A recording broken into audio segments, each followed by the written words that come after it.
Okay, good morning, Janaina. Good morning, Moses. How are you doing? I'm great. Very happy to be here. Good. I'm happy to interview you too. Where are you now? I'm in Tenerife, Canary Islands, Is that a beautiful Spain. place? Spectacular. Oh, wow. It Mm. looks like what? Caribbean? What? No, it's a set of seven volcanic islands in the middle of the Atlantic off the coast of Morocco. So it's like Hawaii then, Yeah, but it's a little bit drier. It's not as lush. tropical. Exactly. Yeah. So many things to talk about. I just had the I'm glad that I met you recently because of Patricia, which is a common friend that I also interviewed a few days ago. And we have so many things in common, like the Gurdjieff work, the Castaneda path, and energy work, all kinds of good stuff. So where do you want to start? Um, you tell Okay, me. well, um, I think it's really interesting what you have been offering nowadays, this workshop that I participated last week, cultivating sexual energy. Maybe we can talk about that to start. Sure, sure. Okay. Um, well, this work has been an ongoing personal research in a way that started very, very young. I think, the studies of sexuality and the practices, they came as a need to understand what was going on in my sexuality in very young years as well. What do you mean young? How old? I think some of the first more specific memories are around like 5 or 6. And then by 9, there was also a kind of a sense of inner awakening in that. And at 11, from 11 to 16, I had a series of dreams in Mm. which uh, quality of female energy taught me various things in the dream space. It took me many years to remember all of them. And I think in many ways I'm still working on that. But it was a set of about 4 or 5 years, which that happened frequently. Wow. So interesting. So you had these experiences early on, but then when did you officially start studying it? Well, I think it was like late 90s, early 2000. I think about that time. More specifically through Taoism, that even earlier, because I met Mantak Chia for the first time when I was 10.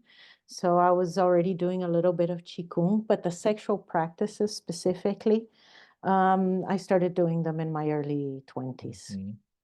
You know, sexuality is such a word that has such a weight and such taboo around it. Before we go on, I think it's important to just define what we are talking about, sexuality and cultivating sexual energy. I think that's really good because I see there's a lot of misperception in us as a human collective nowadays in that sense, because for a very long time, no matter which tradition you look at in the world that has some teaching of sacred sexuality, it all comes from also a cultural base that it's just part of a human need, like eating, drinking, breathing, going to the toilet, sleeping. Part of the human health includes sexuality. Mhm. So we've segmented or taken that out of health or Right. well-being.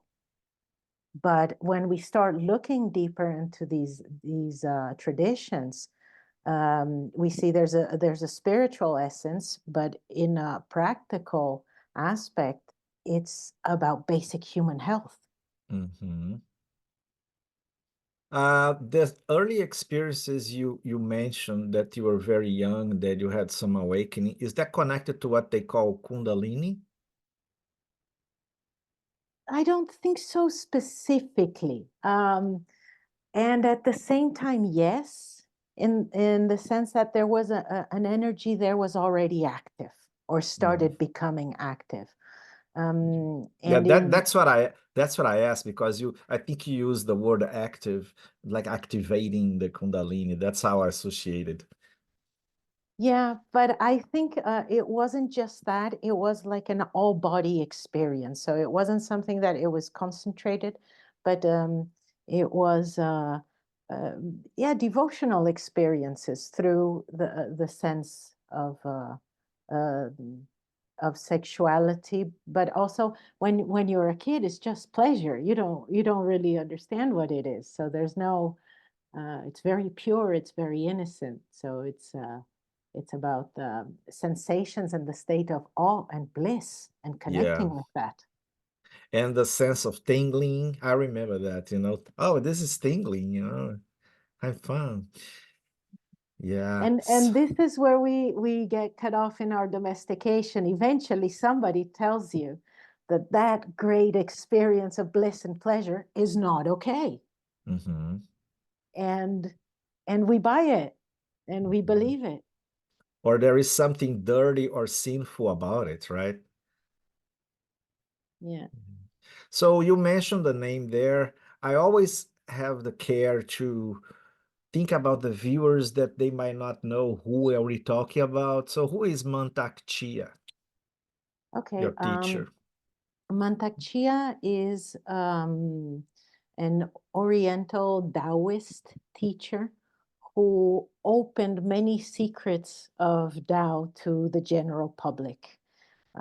At some point in time, he was very criticized about that, but it allowed a lot of very deep teachings of Qigong and different Taoist practices to be available to a large audience of people. And he worked a lot with the Taoist aspects of sexual energy. So with the healing love, fusion of the five elements. So there's a whole spiritual aspect to that side of the teachings, as well as a medicinal one. Mhm. It's It's not, used as treatment. it's not all for pleasure, a hedonistic pleasure or recreation only, right? No, not at all, especially in the, I think all of the different traditions have different aspects Mhm. of those things, but in Taoism, a lot of it is about healing Mhm. and even medicinal. Some of the practices can be even be very clinical in a way. Mhm. It's like 9 times in one direction, 9 times in another direction, Mhm. 9 times in and out, uh, you know, And oh, and you said visualization, clinical. What do you mean by clinical? that you're not lost in the pleasure. You're actually doing a practice and Structured.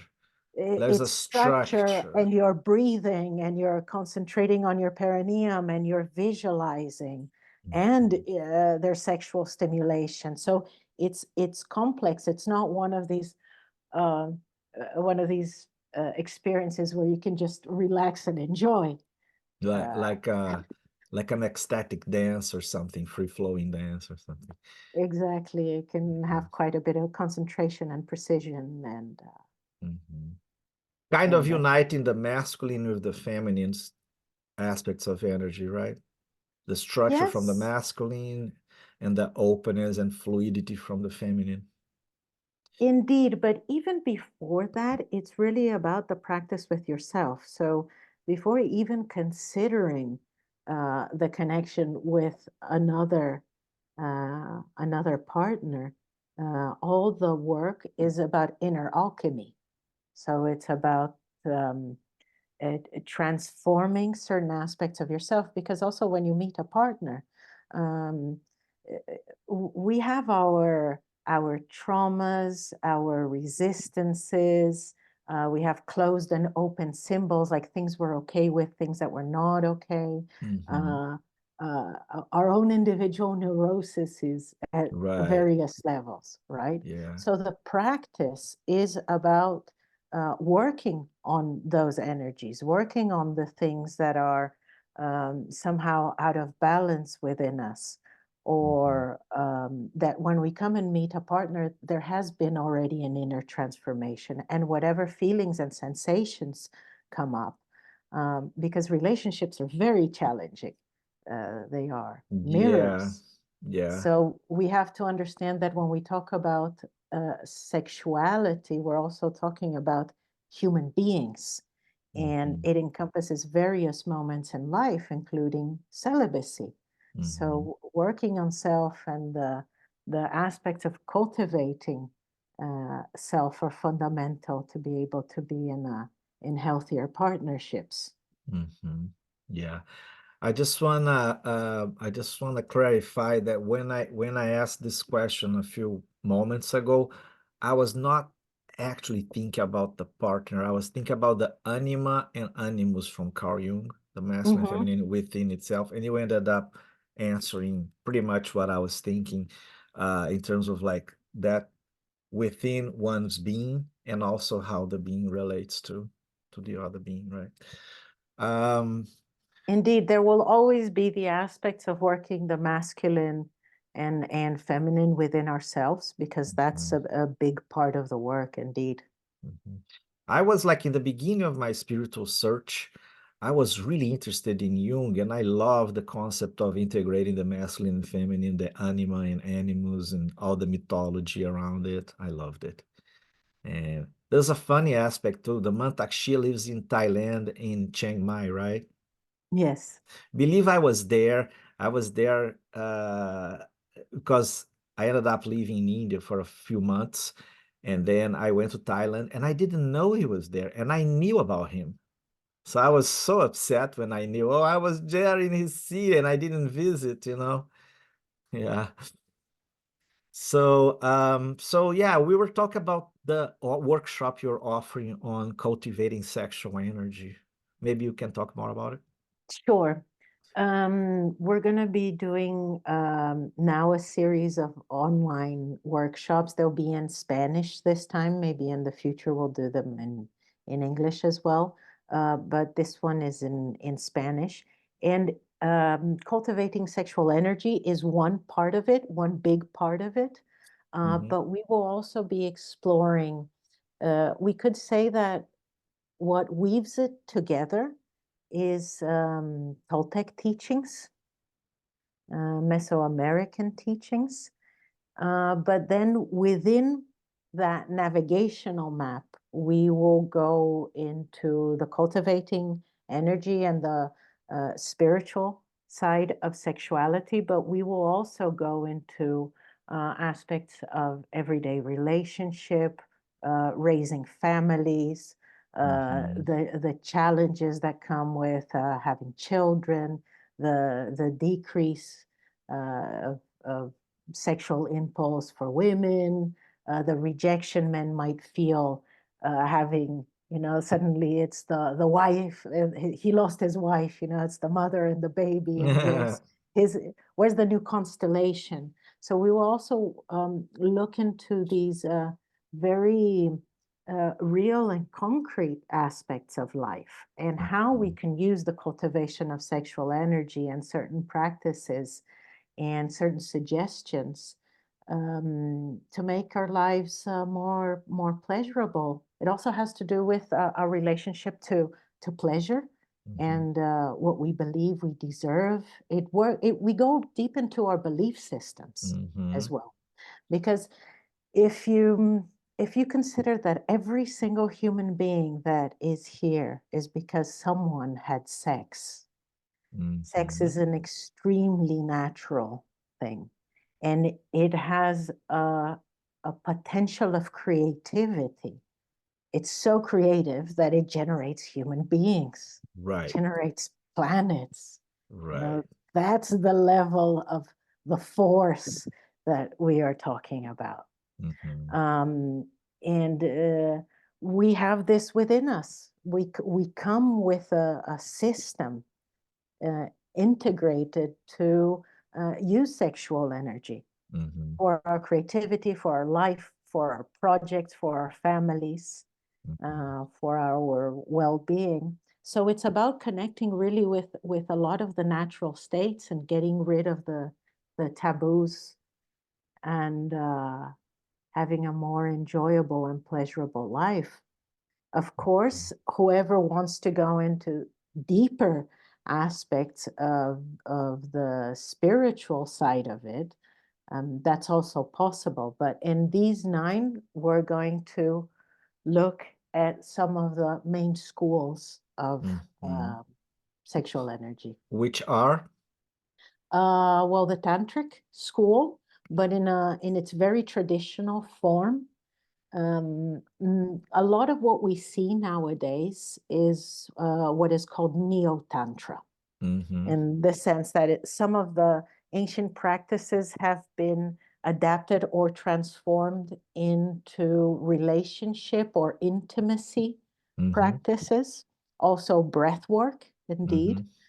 But we are going to explore the essence of the more traditional Tibetan schools, in which the Tantra is an art of transformation. It is about working with the root causes of suffering, and using experience and using the sexual experience to be able to liberate, open channels, and have more clarity as well, and have deeper experiences of true nature of mind. You mentioned Neo Tantra. I think that it'll be interesting if we talk more about it a little bit, since this is more prevalent in our culture nowadays. So what is in Neo Tantra, what is limiting in relation to this wisdom from the spiritual traditions, and what is potentially dangerous or negative, if there is something? Well, yes, those two things are very, very pertinent. It can be dangerous in some cases by awakening the Kundalini or the sexual energy too quickly. No? Some tantras is precisely the art of transformation, in which you visualize with a Buddhic deity, right? And you slowly transform. So this is in some Vajrayana schools. In other ones, it's more direct transformation. But you are working with aspects of perception and illusion and karma, and you are preparing body, mind, and energy to be able to have a more direct experience of unity. And in I think in Neo-Tantra, I'm not saying all of Neo-Tantra is like that, but in a lot of it, that focus of the experience of absolute unity, not necessarily with the partner or with the sexual thing. The sex becomes a vehicle, like breath work is a vehicle. It's just a vehicle for that true and absolute connection of unity. Right? And that's the essence, that's the point. Everything else is secondary practice or method. So let me see if I understand. So we could say that some of Neo-Tantra stayed more in the method than in the essence. Or could you say it stay more in the surface, or in some distractions that come out of this process of transformation, distractions in quote, right? Instead of going deep into the root of this tantric practice. Is that something that, yeah, okay. Yes. And just like with power plants, I always advise people to really make sure when they go and look for power plants or Tantra workshops, that they really find out what their background is, what the school is, how long they've been doing it, because we are moving our most primordial sacred energy. It's the Mm-hmm. one that created life, and that's Mm-hmm. what we're moving within us. And one of my teachers always says that sexuality is the most advanced of the teachings, because whatever you have not resolved within yourself, it's going to surface Mm-hmm. I very heard that. quickly. I heard that in some Gurdjieff circles. Yes, indeed, very quickly. Yeah. And so it can be dangerous in that sense. Sometimes we're not emotionally or internally equipped to deal with what's going to surface. Mm-hmm. Yeah, No, because it can intersect with some shadows, some neuroses, some unfinished or unsolved psychological issues, right? I wouldn't even say it could. I said when it does, Right. Okay. Okay. You because know, that's part of the practice. It is sexuality. People sometimes think it's very wonderful and beautiful, but there's an aspect of it that it is shadow work, what because is very genital, it's not only in the genitals, it's in the whole body. it's in the whole body and Mhm. beyond the body Okay, yeah. and You know beyond. something, I just want to make a comment that is kind of funny and silly. When you said power plants, I imagine what an engineer would be hearing this, think what a power plant. So it's like sacred plants or power Yes, plants, right? So, yes, uh-huh. sacred plants, you know. You know, it's Because we interesting. see a lot of we see a lot of misuse of that as well, you know. So we see Right. misuse of sexual energy and misuse of sacred plants. Hmm. And misuse of power plants too, Yes. right? In terms of engineering. You know, you said something that I thought when you were doing the workshop, the sexual energy is being the fundamental, most important baseline energy of human beings, right? Is that Yeah. for all beings, animals, and everything, or just humans? Well, we say that anything that is alive, you know, it had to come through an act of sexuality. And that spark, that collision of emptiness and potential Hmm. creates form. So, you know, we would also have to define what sexuality is in the sense of how do galaxies have sex. Yeah, well, let's leave that for a little. Let's be here on the planet for now. I know we can go Yeah. far. You know, I think that the insight that came to me, like being sexual energy being this fundamental, Freud was not so wrong when he put a lot of emphasis on sexuality for human behavior, right? Um, yes and no. He just missed the point. Yeah, he gave too It- much emphasis on that from a different perspective. I can from see a that. different But there was perspective, some but kind of, he, it's almost like he was smelling some truth, right? yes. And I think Mhm. Reich is the one that takes it to the next level, Reich and right? Orgon and everything. Yeah, And Reich was very ostracized and he was even arrested, right? indeed, Yeah, indeed. He yeah. was very, but he was very forward thinking, and a lot of what we will see also during the workshop comes from aspects of Reich too. We include some of his work. I used to love Alexander Lowen. That Hmm. was a book that was very significant on my path. It's called The Spirituality of the Body. Have you Hmm. heard Alexander Yeah, Lowen? yeah, It's but I so haven't read cool. it. Yeah, I had an episode in my life that was like there was like a sudden awakening slash dissociation, and one of the phrases of Alexander Lowen, which was a student of Reich, kind of helped me to ground. He said something in the book about occupying the need to occupy the body. So always when I remember occupying the body, I was like feeling more grounded and embodied because at that moment I was very shaky, very, very fragile, vulnerable state. So he helped me a lot with that. So you were saying about your workshop, about the traditions, then you started with the Vajrayana, and what else are you bringing in terms of spiritual traditions? Well, of course, quite a bit of Taoism. Hmm. in the sense of the practices of healing love, of cultivating energy. And these are general health practices as well, because it's about keeping our kidneys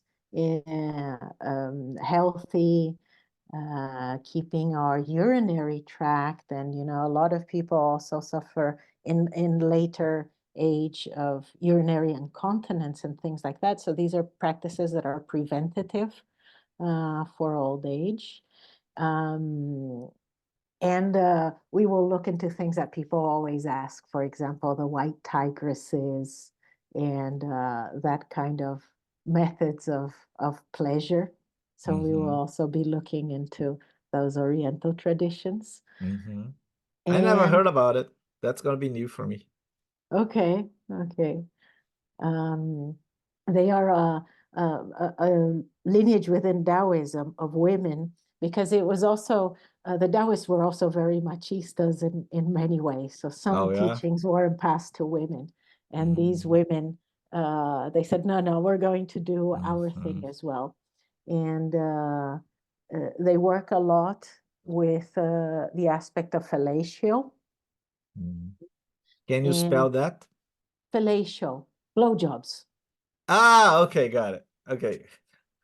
Uh-huh. And so that was one aspect of the practice, but it also includes like the anatomy. There's special points: point of air, point of fire, point of water, the communion between the white tigress and the jade dragon, which is then the practices of alchemy when you find a partner. No, but until then, women sometimes they cultivated energy by not having intercourse, but giving fellatio, you know. Mhm. So that's one thing that also a lot of women are interested It in remind me knowing about. it may remind me a movement that was kind of more prominent here in the US, and which I had some connection with it, my wife and I, which was the Om. Have you heard about orgasmic meditation? Yes. Yeah. So would that be something that those Taoist women were also exploring? Yes, in a way. Yes, we could say that. Okay. So okay, so this is Mantakshi and Taoism, and what is the third one? Okay, the third one is the Americas, the wisdom of the Americas about sexuality. Mhm. And that's one that encompasses a lot more of the community and family aspects. So it's the different possibilities. It's seen more as like in a medicine wheel. And you could say that like the spiritual teachings are on one side of the wheel, the aspects of um, uh, parenthood or different moments or dynamics have different parts of the wheel.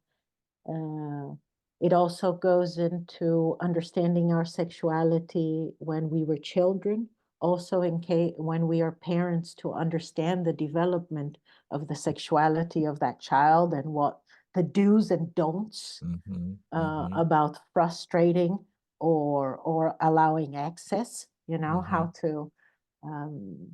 um, how to guide that along as parents. So all of the aspects of the human stages. So when the transitions from childhood to adolescence, from adolescence to adulthood, from adulthood to parenthood, Mhm. then the later years. So sexuality is Mhm. in your 70s, your 80s, Mhm. uh, with menopause, with andropause, with the different changes. So it's a very all-encompassing and very natural way of looking at it. I think you were one of the only people in the world exploring and teaching that and sharing that to the public, right? Besides some elders of the tradition, because I never heard. I heard about Tantra, Taoism, but the wisdom of the Americas of the ancient Toltecs in relation to sexuality, that's new for me. No, but there are people. There's a group in the United States, the Deer Tribe Metis Medicine Society, They have a teaching called Shulwaki Kudushka that shares a lot of these teachings. They share in like wheels and keys. It's very, very, very interesting teachings.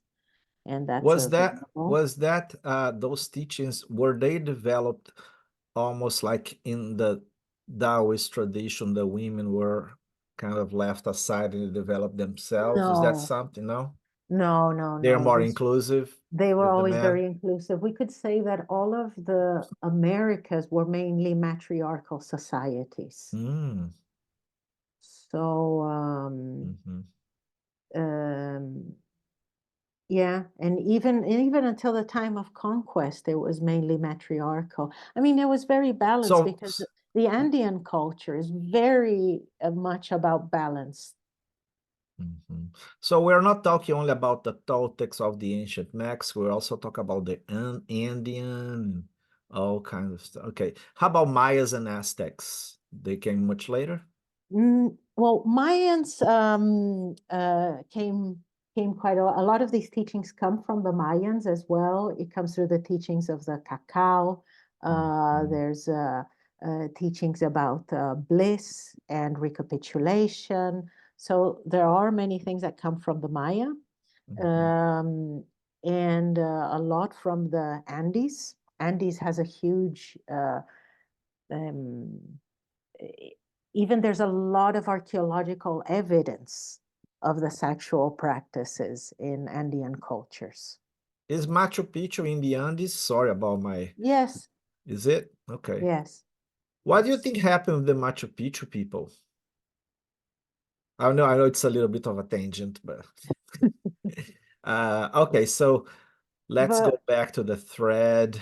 You know, yeah, uh, it's yeah, yeah, that would be a long tangent. But with Machu Picchu specifically, they ended up leaving the place because Uh, the sacred things went higher up. The Keros were guardians, and they took the sacred knowledge and went further up the mountain even. And uh, and then it's La Conquista. Mhm. mhm, But for example, the Mayans were already gone by the time the conquest came. Not exactly that they were gone because we still have 4 million Maya, but in the sense that the height of the culture had changed. Also, we should consider that the Toltec expression spreads from Canada to South America. There's mhm. evidence of the Toltec expansion, we could say, because it's a cultural expansion. We see evidence of that throughout all of the Americas. You know, I'm having So, to write here. This is such a hot subject that a lot of questions are coming. I need to write here so I don't lose myself. Um, so okay. Well, I wanna make a comment. I had some exposure to teachings that Scientology teaches, mhm, especially Dianetics, which is a branch of Scientology that came before Scientology. It's like a technique of regression, kind of recapitulation, and you basically clean up your memories and you clean up your blockages and traumas and everything. And the interesting thing about that, and I actually interviewed a person that was part of Scientology for decades, and maybe I don't know if I sent you or not. It's pretty interesting. He's trying to make that knowledge free. So the reason I'm saying that is because Hubbard, which is the creator of Dianetics and Scientology, he wrote a book about the dynamics of life. That was his first book, one of his first books. And he actually says the second dynamic, the first dynamic is the person, and everything is related to the individual itself. But the second dynamic is the dynamic of sexuality. And in that, he said sexuality slash creativity, which is the same source of creativity and is the same source of sexuality with other partner or with oneself. It's pretty interesting. And I think, there's a big connection between creativity and sexuality. It's almost like the same thing, right? yes, yes, yes. Uh-huh. For us, it's the same thing. Right, right. So on that subject, we can move to the subject that is a little bit controversial, but although it's very common. What is your thoughts about pornography and how pornography can be a big danger to creativity? Yeah, What are the pros and cons? look, I think the con is that we're out of balance with the whole thing, you know, and there's not enough of different kinds of sexuality. So if you think about the porn that existed in the 70s and 80s, is very different than what is out there now and the accessibility of it. It's called soft porn nowadays, right? I heard the term soft porn on the 70s and 80s. Yeah. In comparison to hard porn, which is nowadays and since the Yeah. 90s. So I think we've really I think as a humanity in the time and age that we are living, we've arrived at the consequence of hundreds of years of limitation and ignorance and belief systems and Repression. Repression, because in many ways we understand that if sexuality is your direct vehicle to God, to unity, then it's a power. And we know that there are forces don't really want us to be in our power.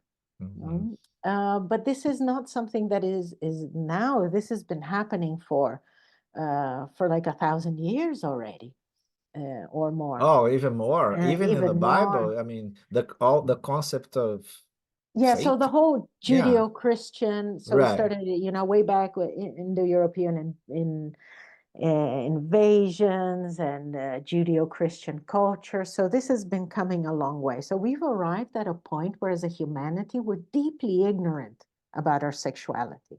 And it's our force of creation. And it's our force of well-being. For example, sometimes why do kids pleasure themselves or squeeze their diapers? Because it regulates their hormones and realigns the chakras. It's a natural balancing and healing system that we have in the body.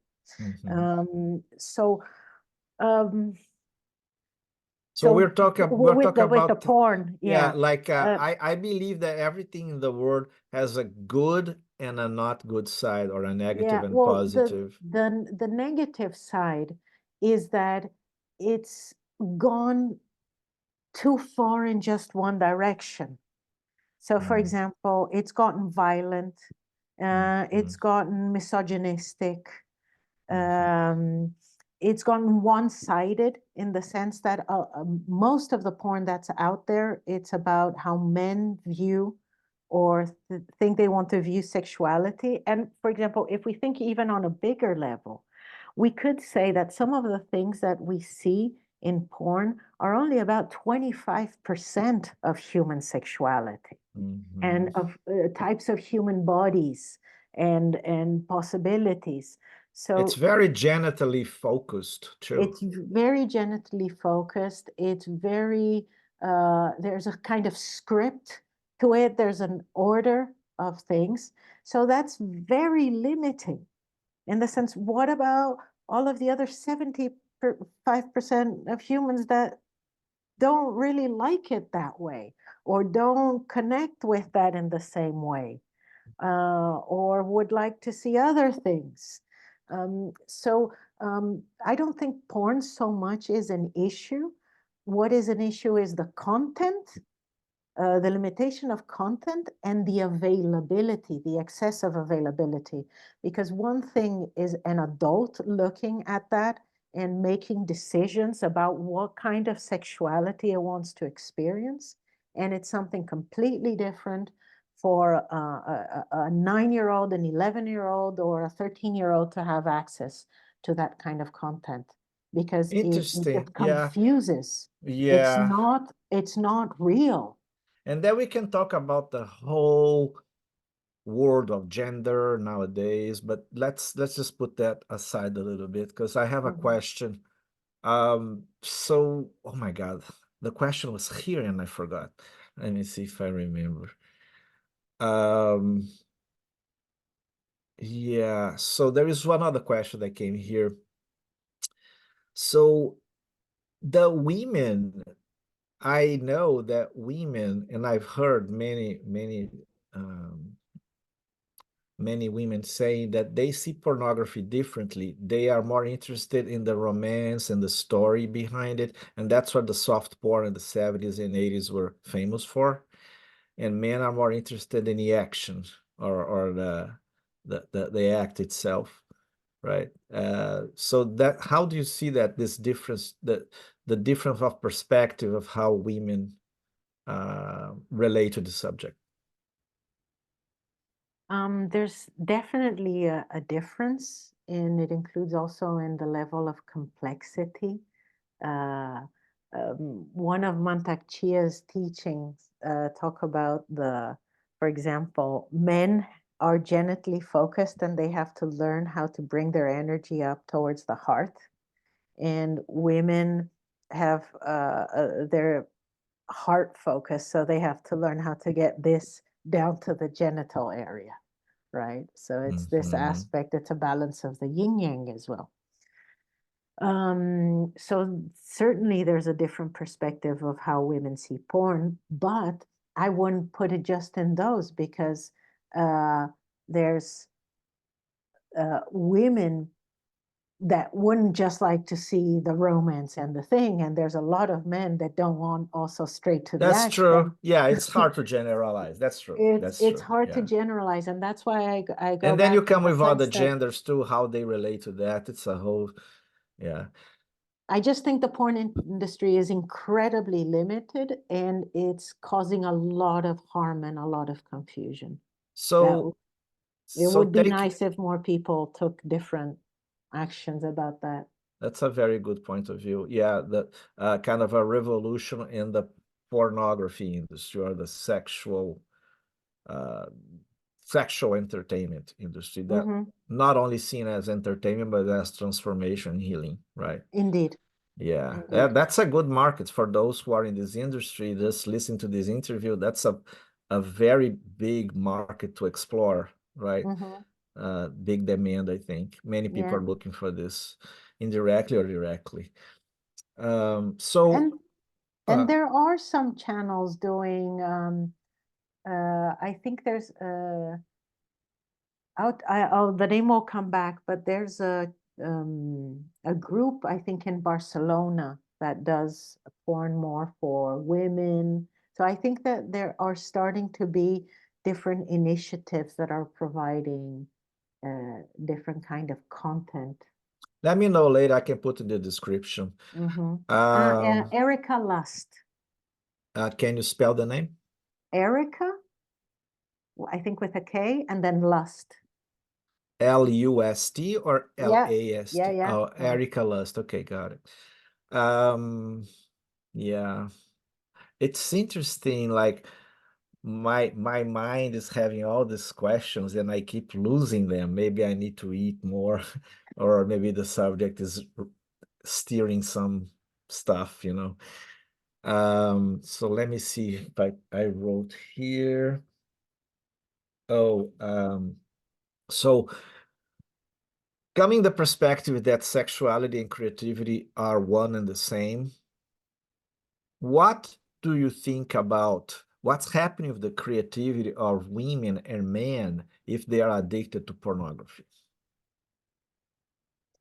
Well, the thing is, we start losing our bits of our imagination, Mm, and the use of imagination is very wonderful. It does things also mhm, to the body, to the mind. It helps you also understand yourself. You're not just being stimulated by thoughts of others in a screen. You're actually having to search within yourself what turns you on. mm. You know, you become more self-knowledgeable also when you explore your own fantasies, your own desires. We consider also part of practice in the sense of it's training your mind in many ways to be able to find the bliss within yourself and not use any kind of outer stimulation, you know.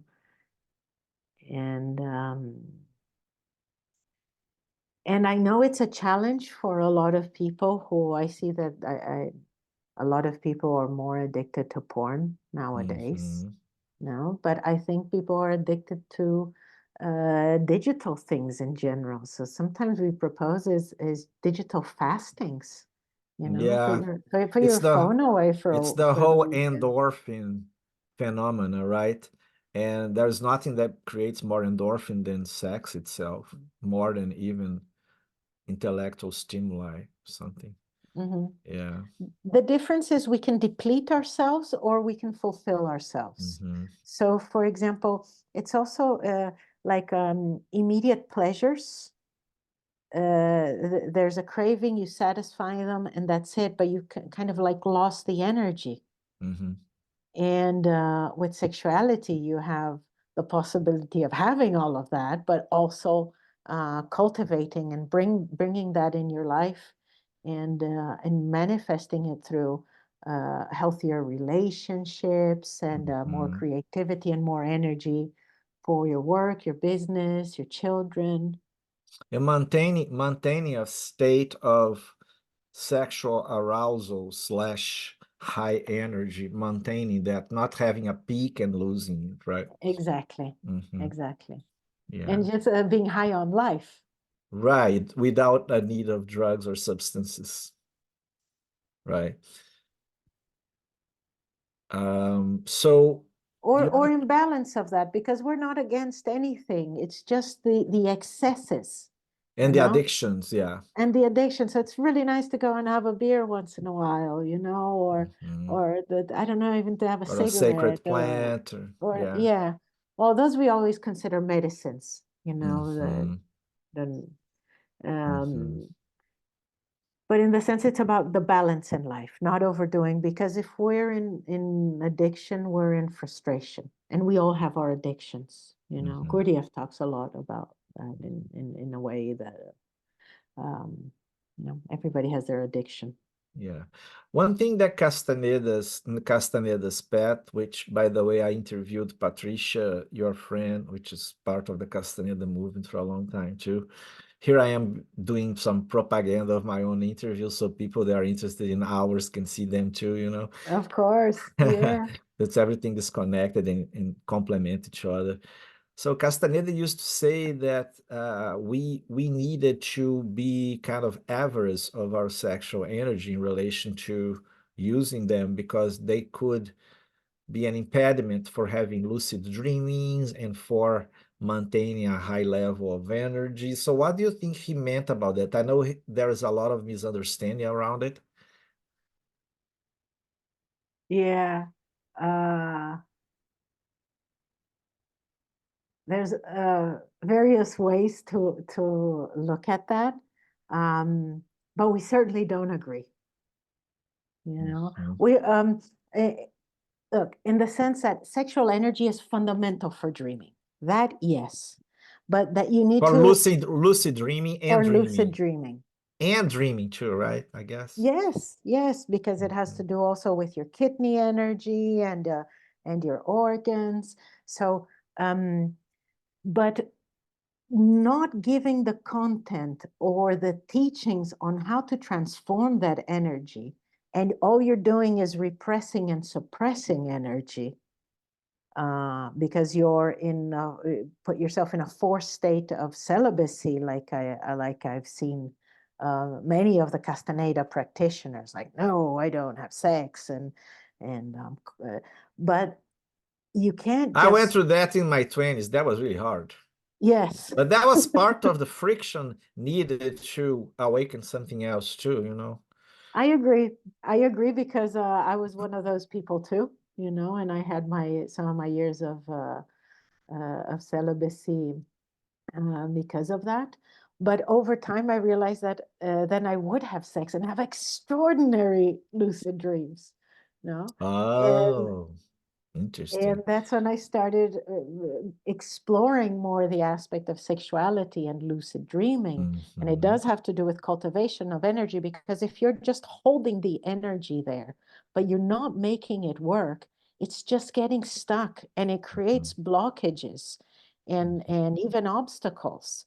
So it's very different than if you are collecting that energy, but you are working on it and transforming it. Hmm. And at different levels of practice, there's nothing to store or hold or practice. It's about just being a channel. There's no work to do. It's just about allowing um, the energy and the forces to just move through. Hmm. Mhm. And And with everything in life, everything that you repress kind of like comes bites you back in the in a, ass. yeah, right? And can cause some neuroses or whatever, some, right? Yeah. Wow, very interesting. So it's all about balance, and it's also, especially in that kind of like Toltec practices, it's about what moment in life you're in, why you're doing certain types of restrictions or not, and you would use the same thing regarding food or exercise or anything.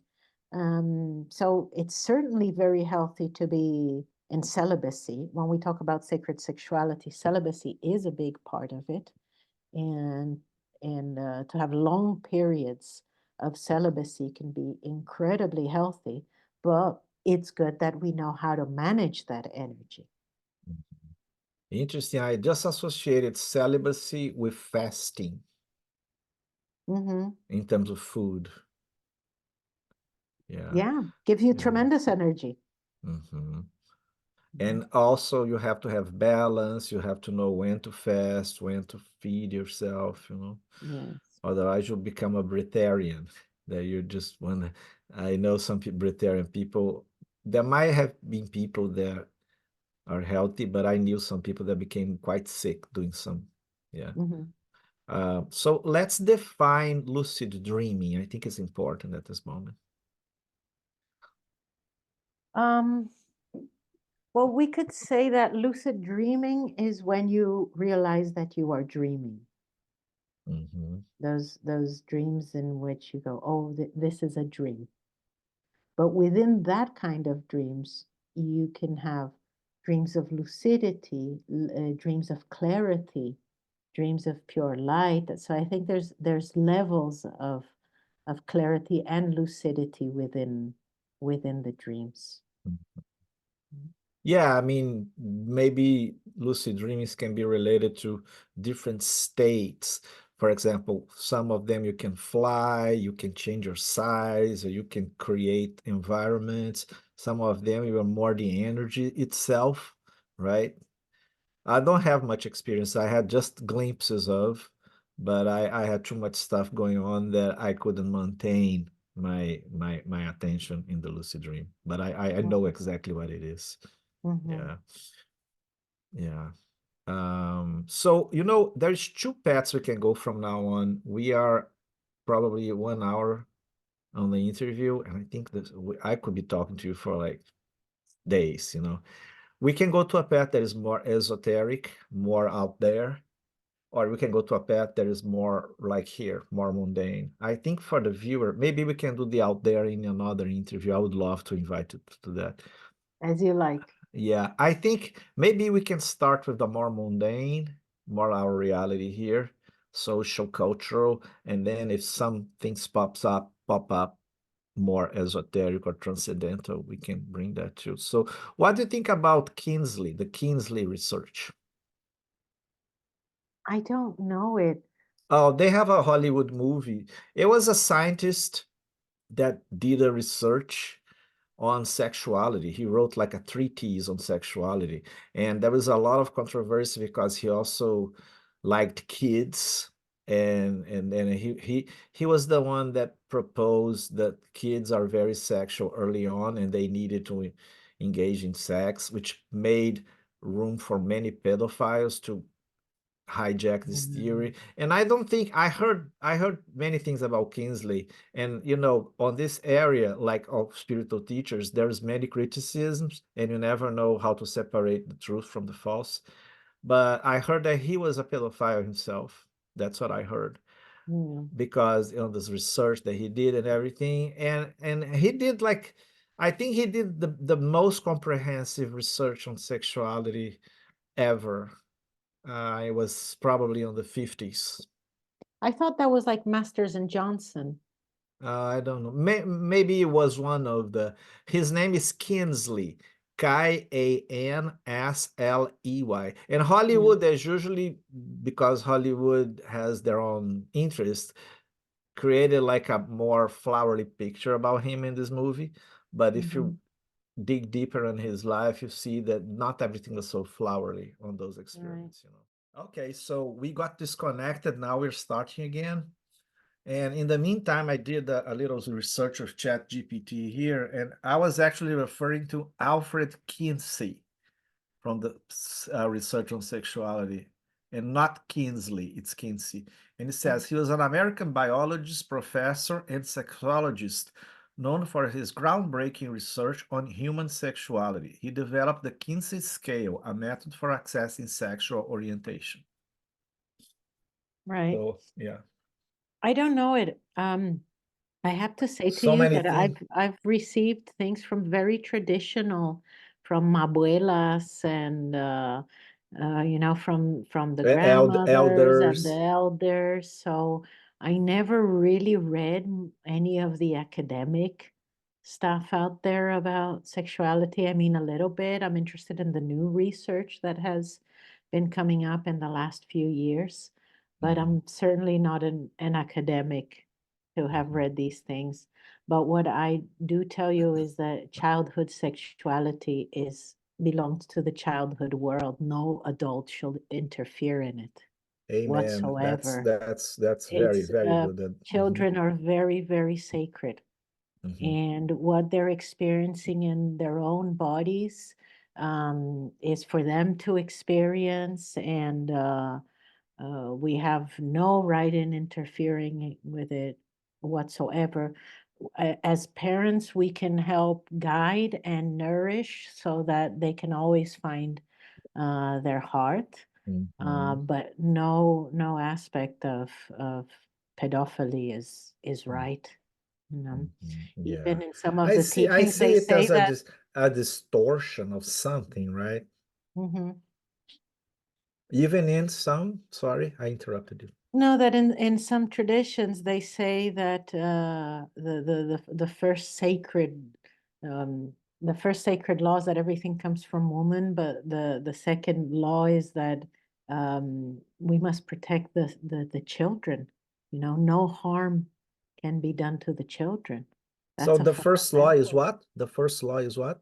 Everything is born out of the feminine, Mm, out of emptiness, mhm. out of the principle of emptiness, out of the void.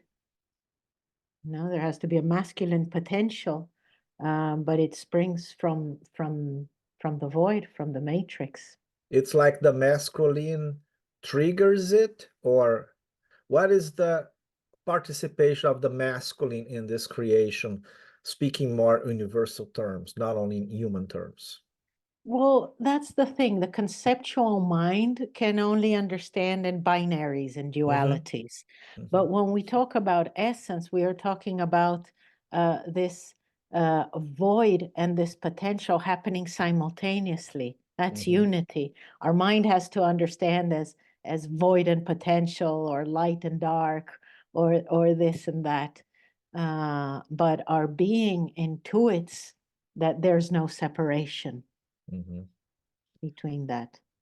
Okay, so So, since you were the word you use the word binary, let's talk about gender. I believe that there is an element of a big distortion in this whole discourse and movement.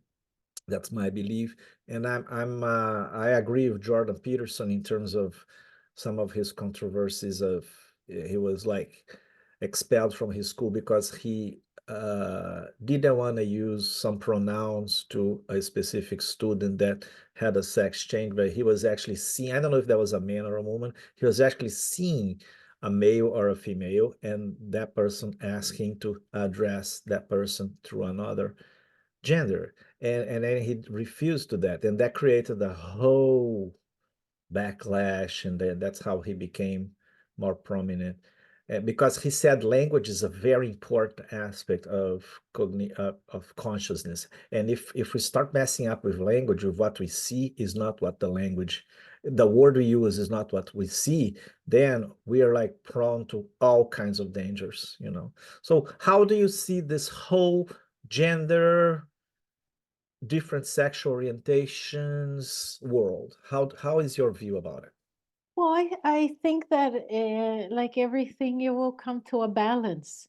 It Mm, was unbalanced before as well. It was too repressed, too standard, you know, everything was also very limited. The only possibility was man, man, woman, hetero, and that was it. So that's very limiting for a very creative humanity. mhm. So I do believe that Creative every universe too, right? Not creative only universe.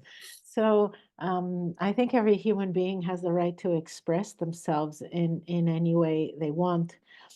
What I do see is that the times that we're living now, uh, all that is still very confused because as a humanity, we are sexually ignorant.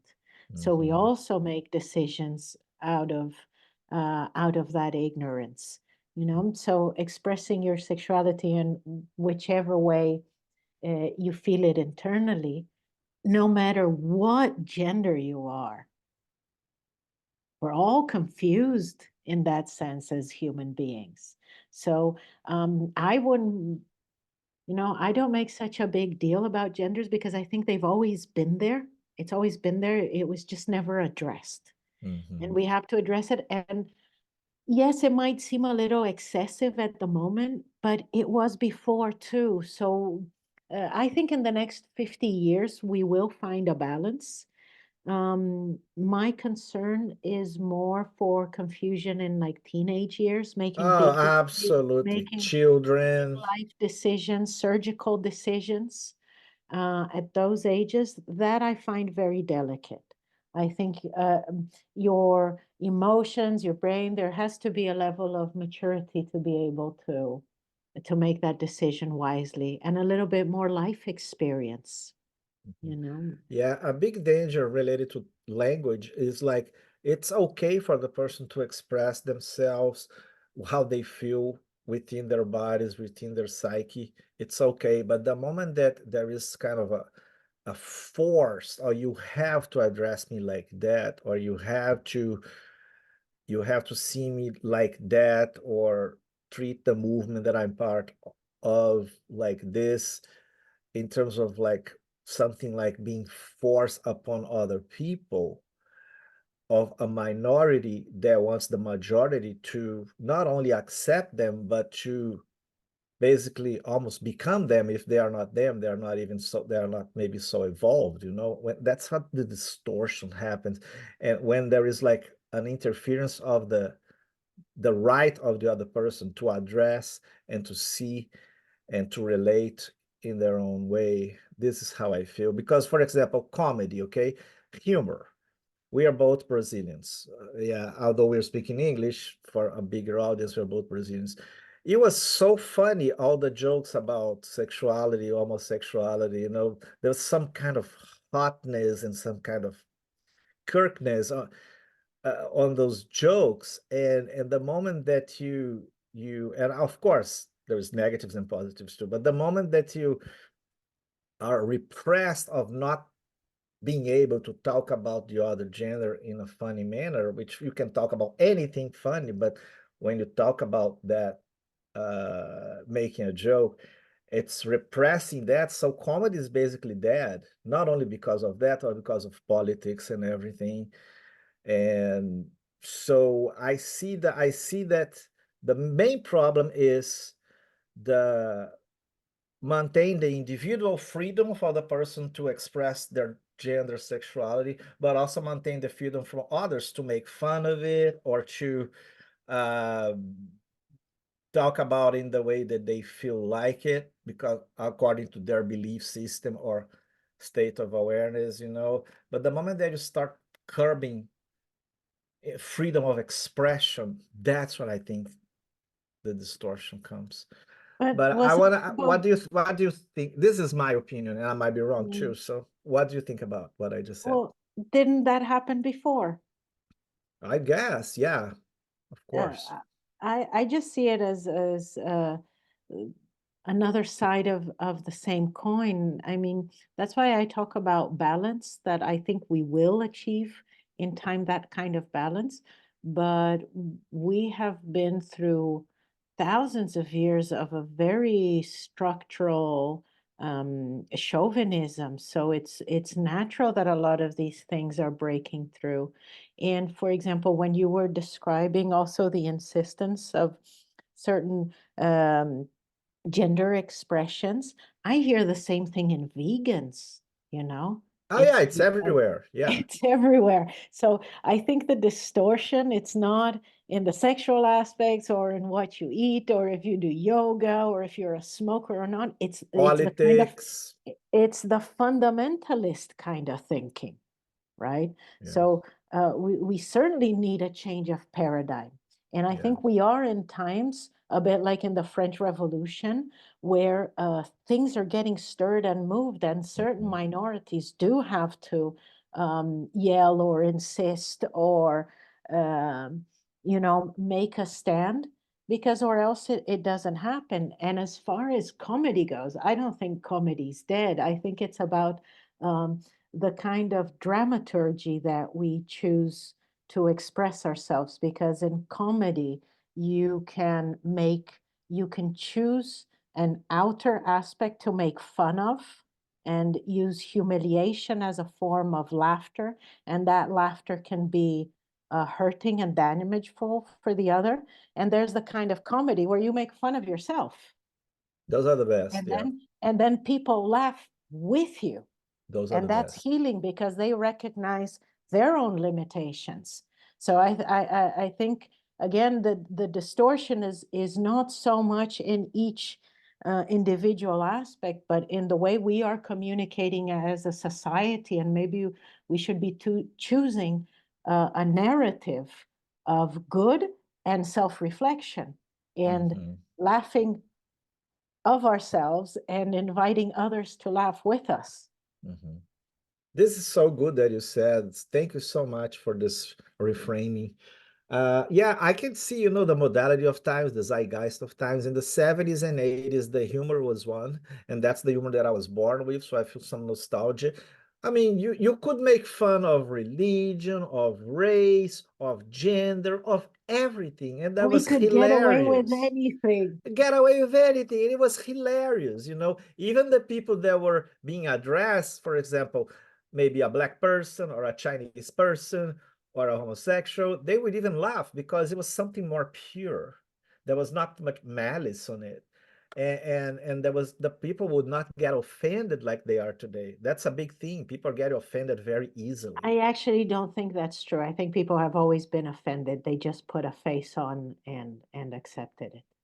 Yeah, yeah, I think you might be right. You might be right. Yeah, you might be right. So yeah, so I wrote some things here. For example, I love comedians that make jokes with themselves, like JP Sears is a big one here in the United States. And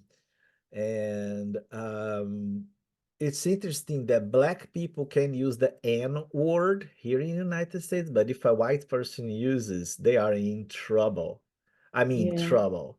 And that's the black people making jokes about themselves and how they treat each other, how they say, and they use the N word. I'm not going to use the word here because I might be censored. That's how bad it is. I remember one time it was 95. I went to the United States after first time as an adult, and I was in Miami, and then I needed to cut my hair, so I didn't know. I went to a salon that was all black people, and the United States is more divisive than Brazil. Mhm. Black and whites are, at least when I lived there. I moved in Yeah. 2002.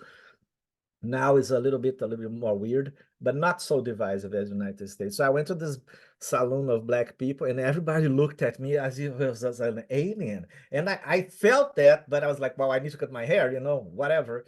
And then I cut my hair, and then I told other people, wow, you were in a black neighborhood and you were in a black saloon only with black people, like the Eddie Murphy movie. And I was like, well, I didn't know. I was just so innocent, I didn't know I was like in waters that was not supposed to swim because I thought everything was equal.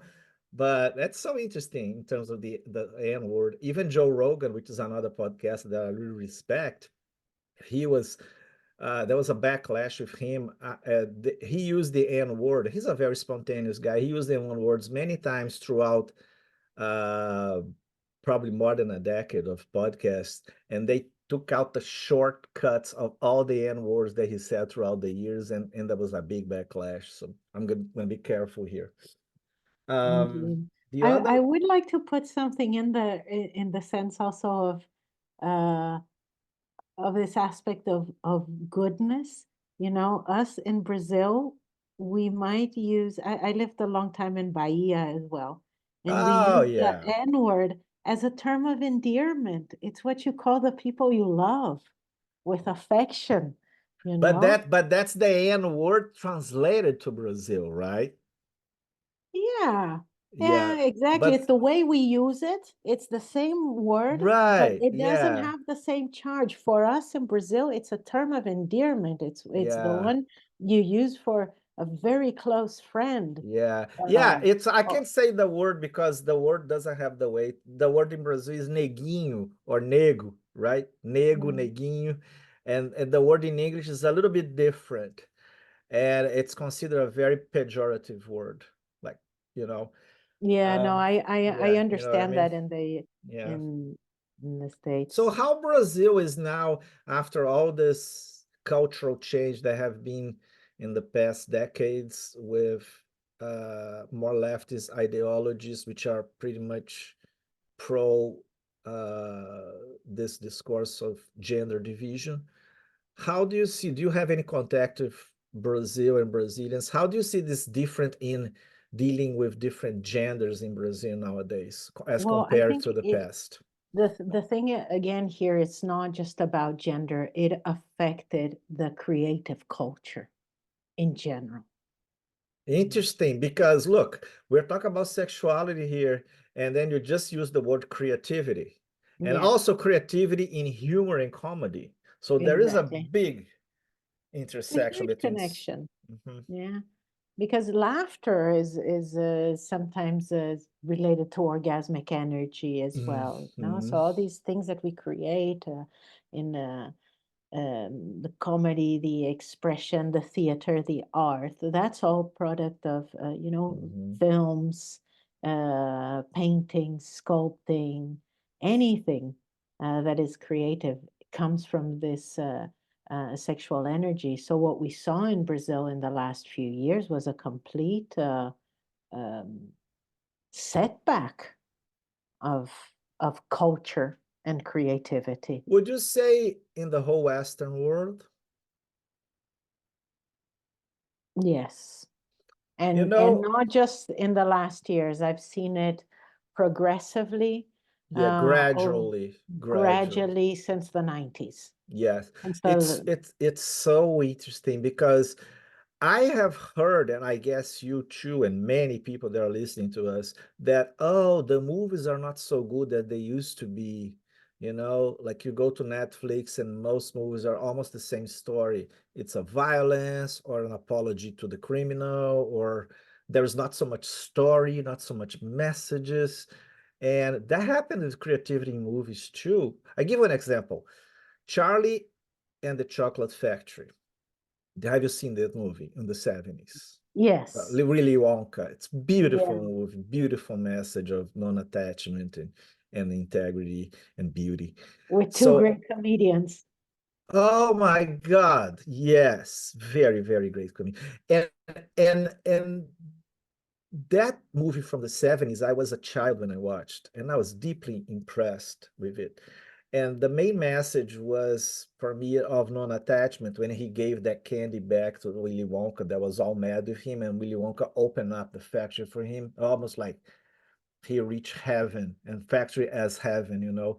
And he reached heaven when he let go of something that he could use to give to the Willy Wonka's enemy, because Willy Wonka's enemy was kind of spying on him. He told the children, if you bring me that candy, I can give you $10,000. So he could have, since Willy Wonka was basically mad with him and expelled them from the factory, and I'm giving up that I'm giving the end of the movie here, right? So then he could have said, okay, fuck F Willy Wonka, and not even cursing we can do anymore, right? Otherwise we're Really? gonna be saying, oh yeah, I can be censored in YouTube. I'm actually gonna be cutting that. So F word Willy Wonka, he could have said, I'm gonna get this candy and sell to your enemy and get $10,000 because I'm poor and everything, I'm gonna be rich. But no, he gave that candy to Willy Wonka. And the moment that he gave, Willy Wonka changed. It was just a test. And he's like, I'm hearing the song here, the beautiful song. And then he said, the factory is yours. You are my hair. I was looking for a hair that had integrity, that had, all the qualities that you have as a child, so you can inherit my factory. So it's so beautiful. Now, coming fast forward some years, there was the Charlie and I think Charlie and the Chocolate Factory was the name of the movie in the 70s. And then there was one in the 90s with Johnny Depp. Mm-hmm. Johnny Depp, ironically, was not deep at all, the movie. The movie didn't have that message that I just told you. They cut that part. And it was all about how beautiful the factory is with computer graphics. There was not depth on the story. There was not like the magic, the creativity on the first movie was not there anymore.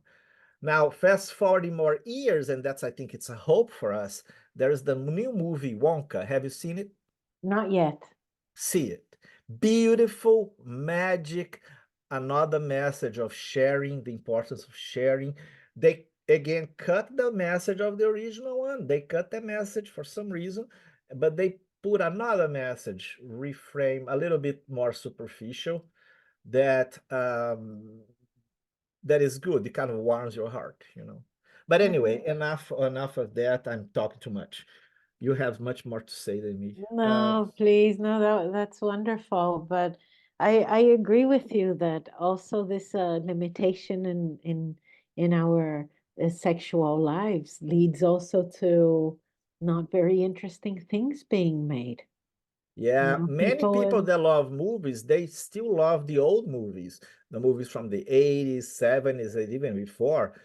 And of course, there are good movies after that, but in terms of proportionality, I mean, much more $1 million being invested, but much less quality. And that's yeah, in music too. Same thing with music, right? yeah, no, I agree. The level of artistic quality has dropped enormously in the last decade. Mhm. Decades, I Um, think. um, Patty that Pachi, you interviewed the other day, Patricia Aguirre. Patricia Yeah. Aguirre, she had a record label. That's how we met 20 something years ago, Oh, I right? didn't know that. She's Yeah, such a mystery. she had a record label, and we worked a lot with the artists from the label. Mhm. And so we were very connected to music and world music and festivals and what was going on. And this cultural downhill became very clear after about 2004 or 2005. Mhm. It was very clear. Lots of festivals closed down. The kind of music and shows and things didn't have the same quality. The fundings were being cut. Um, The fund is for a specific type because for other types, the funding is abundant, right? exactly. But Yeah. for like real culture. Right. More depth and quality.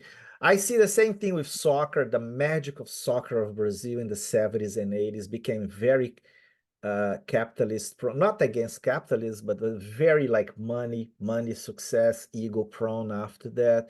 The spirit of the team became a more individualistic spirit, and it became much more impersonal, less creative, more strategic. Of course, borrowing from the European culture. So that happens in music, in movies, in comedy, in sports, you know. It's a big phenomenon. I think now I would suggest us to talk about another subject that is very controversial, which is sadomasochism. What's your view about it? I think it's part of also human expression. And sadomasochism has lots of rules of engagement and agreement. It's part of fantasy and play. Many And Shades of Grey, right? many shades of Parodying that gray. movie. But I Book. think it's actually one of the tendencies of sexuality that is more organized and very clear cut in the sense that What do you um, mean by organized? What do you mean by that? there are parameters. You I know don't what know you're I don't know much about this world actually. Okay, there are parameters. You know what you are getting into. It is only as safe as you want it to be. It is an incredibly safe, it can be an incredibly safe space. And there's a lot of professionals in that sense. So boundaries and limits for that kind of thing is fundamental. And How do you see the tendency for a more violent approach in that world? And I use this word violence in terms of pornography, how pornography has become more violent. So what mhm. do you see there? It's more like in a therapeutic sense, like Reich in Gestalt or Gestalt therapy or whatever, or something that can be also distorted towards a more negative path. Well, the essence of S&M is power. It's about S&M is sadomasochism. Okay. Exactly. Is about power, power over or power under. That's why many high-level executives, many men who are in power, they like being, having an experience with a dominatrix, because it helps with balancing the power, Like being they can, subjugated. yeah, they can exert their power over almost anybody in their life, and then they want to structure. They decide to go to a structured environment where they can experience that And be submissive submissive with their own consent. I with their understand. I own. never thought about it. So it's kind of a Yeah. balancing. Okay. Okay. Yeah. So what I don't, and for example, sadomasochism has been around for a very, very long time, right? And there is never real violence involved. It's consenting adults experiences the boundaries of pain and pleasure, Mhm. right? The moment it becomes too painful, the play stops. So if there's violence, then it's not S&M anymore. It's Okay. violence. So I guess I have a distorted view about it since I'm ignorant in the subject. I know the Wachowski brothers that created The Matrix, one of the most creative movies ever. One of them was into this world, and then later he became a transgender, and later the other brother, ironically, also became a transgender. So it's interesting how that happened. For me, it was a big shock because I come from a more maybe conservative perspective, and interesting. The first time I saw that he was changing his sex was through a tabloid in the supermarket, and usually you don't believe what they say. And then after that, I started believing many things the tabloid said because it was actually true. And it's like, wow, they are the fringe of the culture that they are allowed to say things that before they go mainstream. Mhm. So what do you think about prostitution, which is another taboo and controversial subject? prostitution and sacred prostitution. You know, I know there's difference. Yeah, indeed. There is different, but you know, like the saying is, it's the oldest work in The oldest history. profession, yeah. Yeah, the oldest profession in history. As Mary Magdalene would attest, right? Yeah. Um, so it's very sad that it hasn't been regulated until now. It's the oldest Not in Las profession in Vegas, the not in world. Las Vegas. Yeah. In very few places it's been Yeah. regulated, right? And it's a very high service, high level service in the sense of attitude. I know that the big difference between, you could say, prostitution and sacred prostitution is that in sacred prostitution, there is a very deep awareness of service and of boundaries and of setting and why things are done. Like, for example, I have a friend in Brazil. She's no longer with us, but she worked as a sacred prostitute, especially for people who were physically deformed or had Down syndrome Oh, mhm. or people who would never really be able to have a relationship or intimacy. And it Wow, wasn't it's about, almost like the work of a saint, huh? because she would tell me that sometimes, a lot of the times, very few times there was actually actual sex. A lot of the Mhm. time was just holding and Cuddling, exploring and cuddling and discovering, or can I squeeze your breasts, and do that like 20 times. exploration Yeah, of the body and the sensations. and the sensations, but mainly about intimacy and affection. Mm. Every everybody has a right to pleasure, Mhm. right? There So is a all, word, there is a word connected to sacred prostitution, which I forgot the word. I think it starts with S, letter S. Like it's like a almost like a consort, mhm, but it's in a way that is more aware. I yeah, forgot the name. Forgot yeah. the name. And for Oh, example, couples, surrogates. surrogates, yeah. Yes, that's kind of a sacred prostitution related Yes, I term. think that's the term used in the United States. Okay. Surrogate. Okay. Yes, indeed. So usually a person who works as a surrogate or in sacred, yeah, in sacred sexuality or in sacred, uh, would um, would also be trained in various arts, Mhm. also in psychology and levels of medicine, but especially in psychology and understanding the union of bodies and affections and the effects that has. So it's more therapeutic in a way. In olden times, for example, in Greece, the sacred prostitutes would sit at the doorsteps of the temple, and men who came from war first would go to the prostitutes because they could transform the energy and clean them of the death Wow. and blood that they had experienced, so that they would arrive home to their wife and children in a purified state and not with the anger of war. Interesting. That I can see a lot of veterans with PTSD that they could actually benefit from that. And many of them end up acting out like in the underground, like looking for this, but not from a person that is, I would say, more able to provide this kind of healing, right? There'll be more the sexual act itself or some intimacy. I just heard from a friend of mine that in Texas here, there was a war house, a prostitution house in a small town here that all the travelers that were also tired and stressed and maybe involved in some war, they would go there exactly to have this kind of transformation. But again, those whores were regular prostitutes, not sacred prostitutes. But in the end, the final result could be some kind of healing for those guys, I believe.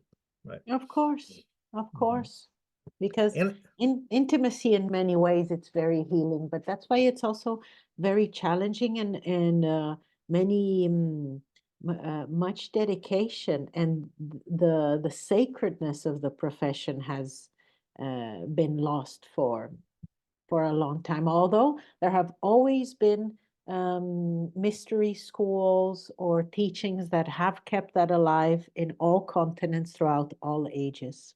let's talk about that. I think this is a huge, huge subject and taboo that many spiritual masters are criticized for their involvement in or teaches about sexual activities. And there's a lot of noise around Osho, Gurdjieff, Castaneda, even Krishnamurti, there's some noise about how those teachers dealt with the subject. So what's your view about, can you dig a little bit deeper in what you said, that spiritual tradition and spiritual masters do have those practices, they are not so open to public, and what are the potential pros and cons? What is true on those criticisms? What is false? What's your perspective about it, and if that matters or not? Look, I think it's very tricky for you to go to a sacred space and be sexually abused. Very what? That and be sexually No, abused yeah, by but the first word you said, I think it's very um, um it's very negative, or it's very wrong that you go to a place of safety where you're going to go and learn a teaching. sacred. Uh-huh. No, a sacred space, right? You put your trust in a person, in an organization, and that is betrayed through abuse.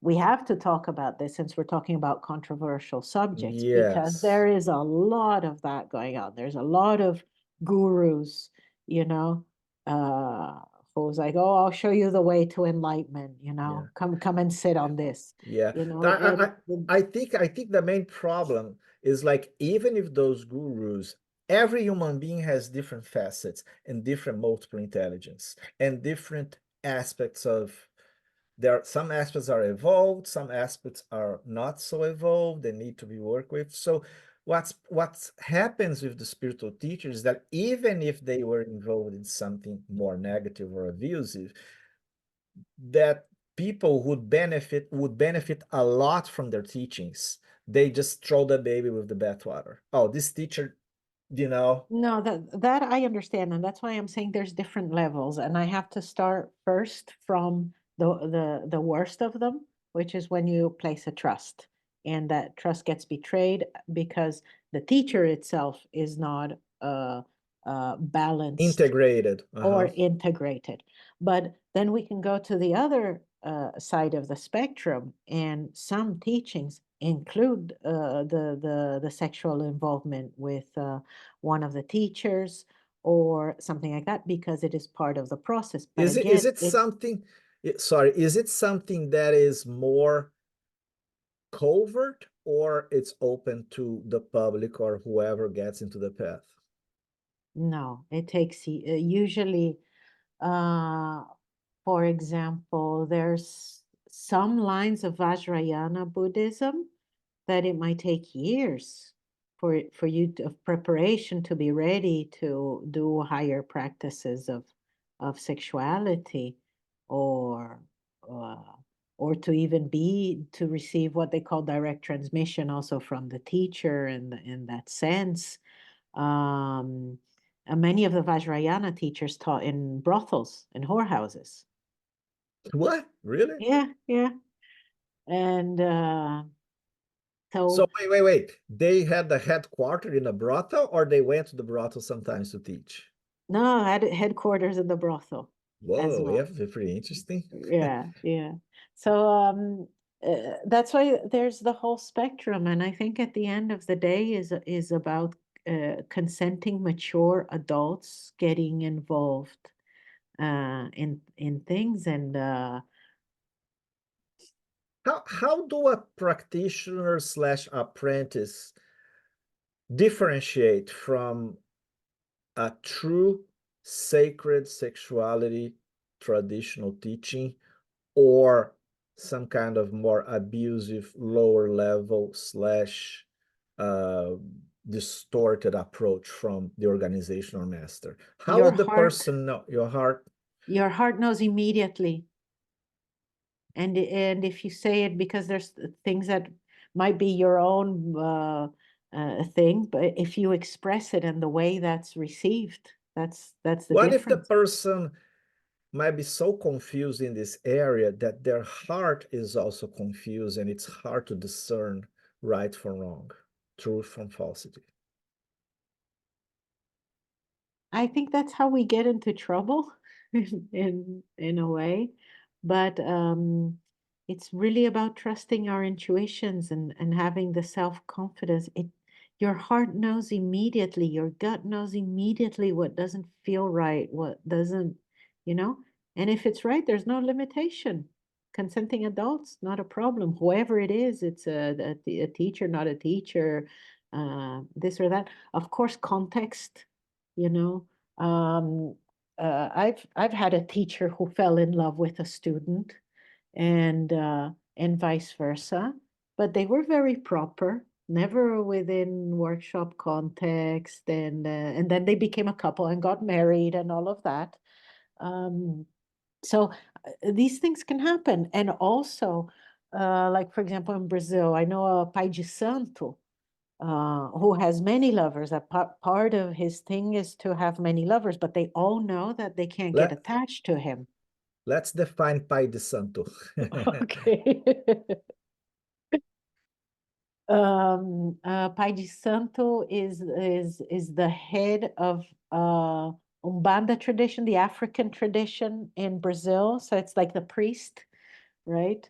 But they usually they're married or not, you know. It's not about priesthood, it's about just being the minister. And And what is the use the word there? So okay, so I forgot the word. So anyway, well, sorry for interruption, please. So the Pai de no, Santo, uh, he, marriage, yeah, he can be married. he can be married, and for example, I know one that he has lots of his lots of his women disciples have sex with him, right? Because Consensual. consensual sex, because it's part of the healing, it's part of the Orisha that he also works with, and it's part of the healing process. But it's all consensual adults. They know, the wife knows, she's the one that takes who's coming to visit when. Um, so, that's very different. Mhm. And there's So many different kinds of circumstances like that. We can't put it all into one box, so I you know? remember now what I was going to ask. You used the word Umbanda, and then you were, it's like Umbanda is like a tradition that relates to uh, Af- spirits or entities. Can we define Umbanda, because it's something that we know, but not everybody might know, especially in the U.S. Okay, it's the African religion with the Orisha. So every Orisha has a quality of energy. It's like An um, archetype. an archetype, thank you. So it's archetypical energies, forces of nature that through chanting, drumming, singing, and ceremony, they become present and interact in our human world, and they solve problems. And it's very much a community-based religion. Mhm. Okay. Um, I can go more deep into Umbanda, maybe from another interview. Let's Mm. stick with sexuality here. What are your thoughts about polyamory, conscious uncoupling? If you have heard about it, I interviewed another person the other day that brought this term I never heard. Have you heard conscious uncoupling? No. Okay. It's two people that they decided there was no more romance between them, but they want to raise their kids in the same roof. Ah, okay, yeah. Okay. And what are your thoughts about polyamory and infidelity in marriage? I know that that's also connected to prostitution, and sacred prostitution could be connected to or connected to other things. Like, what are your thoughts about it? Well, How do you see this tendency or impulse in people? well, I think it's most natural because uh, monogamy is also very limited. It's one side of the wheel, in the sense that we are so many humans. Not all can be monogamous. It just doesn't make sense. Um, There's a big diversity, right? yeah, and it's a belief system, and there have always existed different kinds of families and marriages and circumstances. Even today, different cultures have different family units, right? Of course, because of Judeo-Christian, they've become a bit more patriarchal. Um, but I don't know. I come from traditions that it's all about love and freedom, Mm-hmm. and people should be able to have the kind of love and families that they want, as long as you don't hurt each other, Mm-hmm. as long as the agreements are in place, Mm-hmm. as long as there are parameters. And this is where the true ancestral sexual education comes in the instruction of how to relate with one another, to really share your deepest feelings and be able, as a couple or as a family unit, or this is one of the beautiful teachings that come also through the Kudushka, for example, is about the different kinds of relationships, and these are like grandfathers and grandmothers over 3,000 years, through trial and error, with different things. So, for example, if we do a threesome, what are the rules of the threesome? The Not exactly so-called rules, menage a trois. ménage à trois. Menage a trois. So it's not that exactly it's rules, but it's suggestions, it's indications, so nobody's feelings get hurt. Mm-hmm. It's like um, there are kind of table manners for sexuality and for different circumstances. There are agreements and contracts, Mm-hmm. and what is okay, what is not okay under any circumstance. And if we have the autonomy and the freedom, and we know ourselves, we can relate with one another with our heart, with our purest of hearts, and say, this is, this is how I see it, that's how you see it. Can we make it work? And of course, there's always going to be a bit of compromise. Mm-hmm. When I married my first husband, I let him know that for me, monogamy was just not a possibility. Mm-hmm. I didn't even understand the concept of monogamy. I Mm-hmm. didn't think it was possible. And it was in the marriage that I discovered monogamy. It happened naturally. It Mm-hmm. happened spontaneously. Mm-hmm. So I also see that there are moments in life for trying things out and being more adventurous. There's Mm-hmm. times in life to be, The uh, seasons of life, so to there's speak, right? seasons of life. Mm-hmm. And that there's various possibilities, various choices, and it's also okay not to explore any of them if you're comfortable in your own skin. Yeah, yeah, it's interesting because I'm putting myself on the feet of the viewers. Okay, some viewers might come from Judeo-Christian tradition, especially with the name of my blog, Exodus in by Moses, right? Some people might be attracted. That actually I had a backlash of people that are kind of more fundamentalist or people that are atheists. Like there was no Exodus, there is no Moses. Religion is BS, you know. Who are you trying to teach? Is that all for money? What are I was like, oh my God, I'm so misunderstood. Let the first video be published so you can see what I'm talking about. You know, the name was just a joke and kind of like a metaphor, right? Uh-huh. Exodus, which is freedom, in freedom going in, or in as INN, like home, you know, like a in, like a place that you are traveling and then you go to rest and recompose, you know, Exodus in. So it's not about Exodus story of the Bible per se, people, you know. Well, I had to block some people because even when I tried to engage, they were so close-minded about it, you know. So putting myself in the place, in the feet of the Judeo-Christian people, right? They might be looking at us and think, oh, those people are like proponents of Satanism, or they are like the devil is speaking through the words, you know. What do you think about those distortions, how people would distort what we're talking here, especially coming from those traditions? I think everybody has a right to their own belief, Mm-hmm. and um,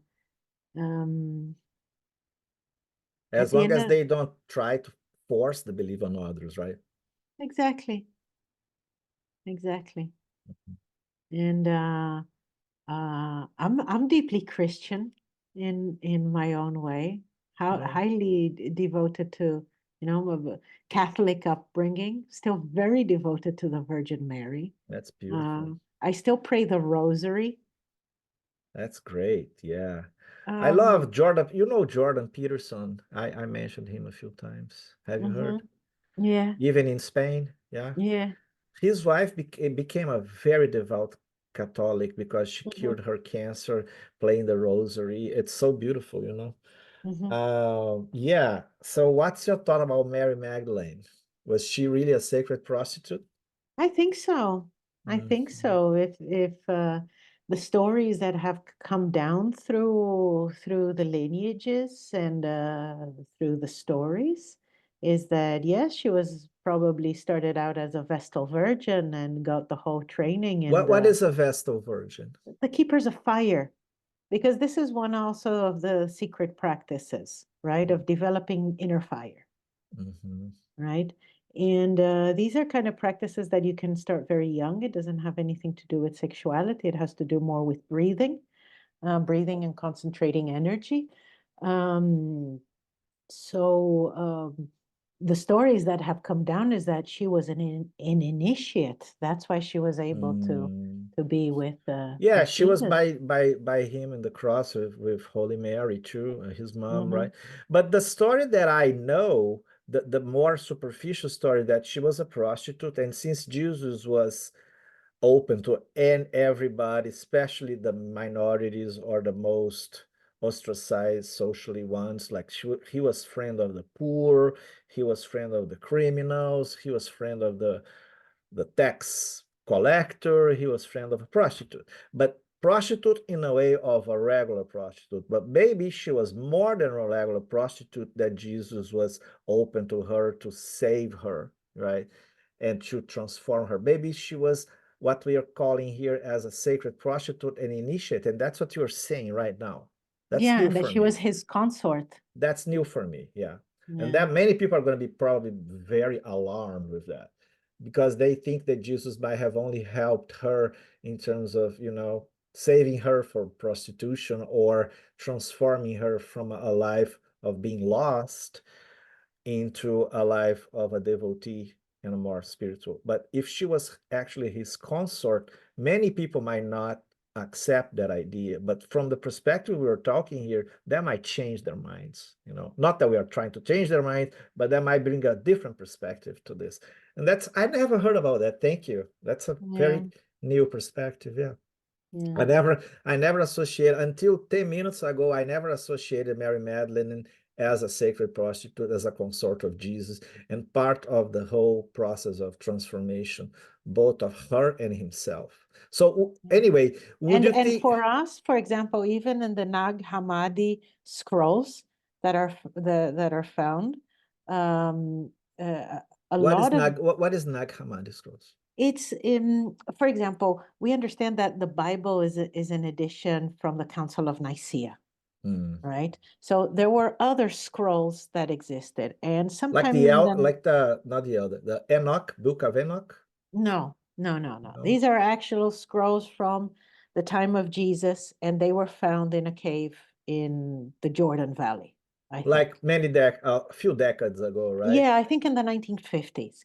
So over the Okay. years, these things have been recovered and translated, and you're able to read them, and they are the Nag Hammadi manuscripts. And right? why the name is Indian? If NAHUALLI is Indian, I don't know if they I are. don't know. You have to see how it's It written. might be Hebrew, NAHUALLI. Yeah, it might be Hebrew.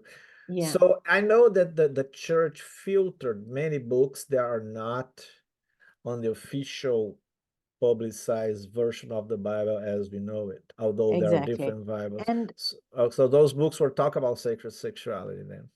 in a way they do, and they also express things in a more balanced way, like Holy Father, Holy Mother. So the feminine expression is there.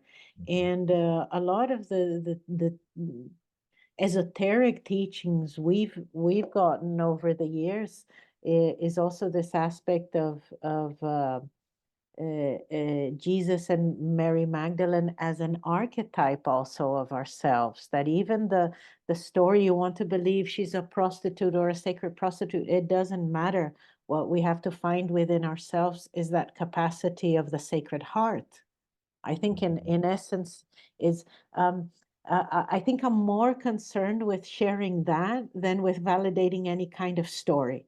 I think the stories Absolutely. are narratives that I don't know really Absolutely, what yeah. happened. It could either version could be true, neither Mhm. version could be true. But I think the essence of the story is that those human beings uh, encountered their Sacred Heart. Mhm. I have two questions. The essence of the story, and talk about marriage and fidelity and infidelity, like and polyamory. I guess I'm going to reframe in my own words what you're saying. If there is love, if there is consent, if there is awareness, there is like everything, it's valid. Yeah, Okay. yeah. Yeah. Everything goes because, for example, earlier you had asked also about if everything that has sex has this potential of creation. Mm, And no, because animals, for example, uh, the sexual meeting is out of impulse mm, and nature and necessity. But mhm, humans, we are the only ones that have awareness, mhm, consciousness. mhm, No, so the dolphins also can be orgasmic. We don't understand exactly how they think. So I wouldn't say we are the only ones that have consciousness because I don't mhm. know, maybe whales and dolphins do too in that So sense. With the making, when animals mate, not all animals have orgasm, or you talk about conscious orgasm. no, not all animals have orgasm as we understand orgasm, as or have an organ that generates the orgasm. Not all of them. Mammals a lot more, but that's a whole subject in the animal kingdom. But what really differentiates us with the sexuality and the potential of creation is awareness, is consciousness. Mhm. The power of will, decision, and putting oneself on the shoes of the other too, right? Yes. It's not only about impulse, reaction, or selfish desires. So one other question that came to me here is, um, it's such an interesting conversation, Janaina. Um, Let me see. I cannot even understand my fonts here. It's a little bit of coming back to one of the things that we said in the past. When I mentioned Dianetics, which is a technique that Scientology offers, and it's you regress to moments of your life that are very significant. It's like recapitulation, and then you relive those moments again, and then you liberate the energy that was stuck, which they call engrams. Mhm. Funny enough that you said about laughter. I don't know how to spell that. Um, when you are in a therapy, which is called auditing, and then you are going through a moment of emotional or physical pain, and then you are relieving that moment, the mark or the sign that the auditor, which is the therapist that is helping the guiding the person to go there, that goes that goes semi-aware, not hypnotically, although we can argue everything is hypnotic in a way. And that's a conversation I had with the accentology guy that I told you, Scott.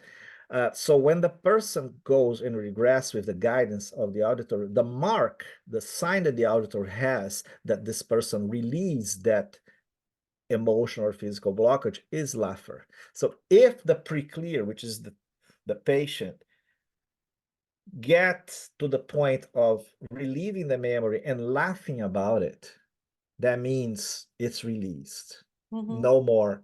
It's interesting how laugh is connected to that. Yeah. And we use orgasmic energy in the same way. Yeah, I associated when you said that, when Yeah. orgasmic, you laugh. And there is something that the French call orgasm, the petit death, right? The little death. Yeah. Can you Yeah, talk la more about petite it? mort. Yeah. Yeah. Can you talk about it? Yeah, because it's the place where we surrender.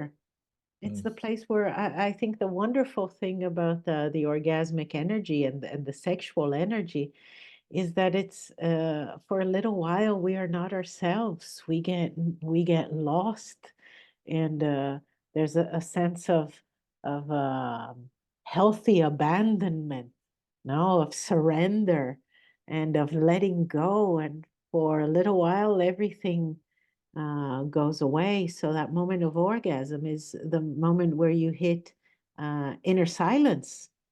You know, You it's a know, moment where it stops your world. Everything stops, and it's blissful for an instant. And if you're able to be conscious and aware at that moment, that little death, I think it's the death of ego for an instant. I understand this can be seen in a gradient from a little bit of that to a lot of that, right? One experience I remember one experience I had with an orgasm that I remember that at the moment that that happened, it was almost like a blackout happened, and I didn't know exactly where I was. You know, it's almost like there was a reset. I was like, oh, I'm here in this room, you know, with this person. And it was like, wow, you know. So that was kind of a little bit more intense than the regular in quotes, um, release and surrender, right? And even today, when I look back, I don't know if that really happened or if that was a dream, or if I imagined that. Some shift in my awareness happened. And that was the only time in the sexual realm or field that that happened with me. And it's like a pity death, like pity, not pity that bad, little death, right? Yeah, What's the word in French? petite. Petite death. Yeah, petite. That's right. So let me see what else can we talk. Anything else you Yeah. want to talk that you think is important to bring at the moment?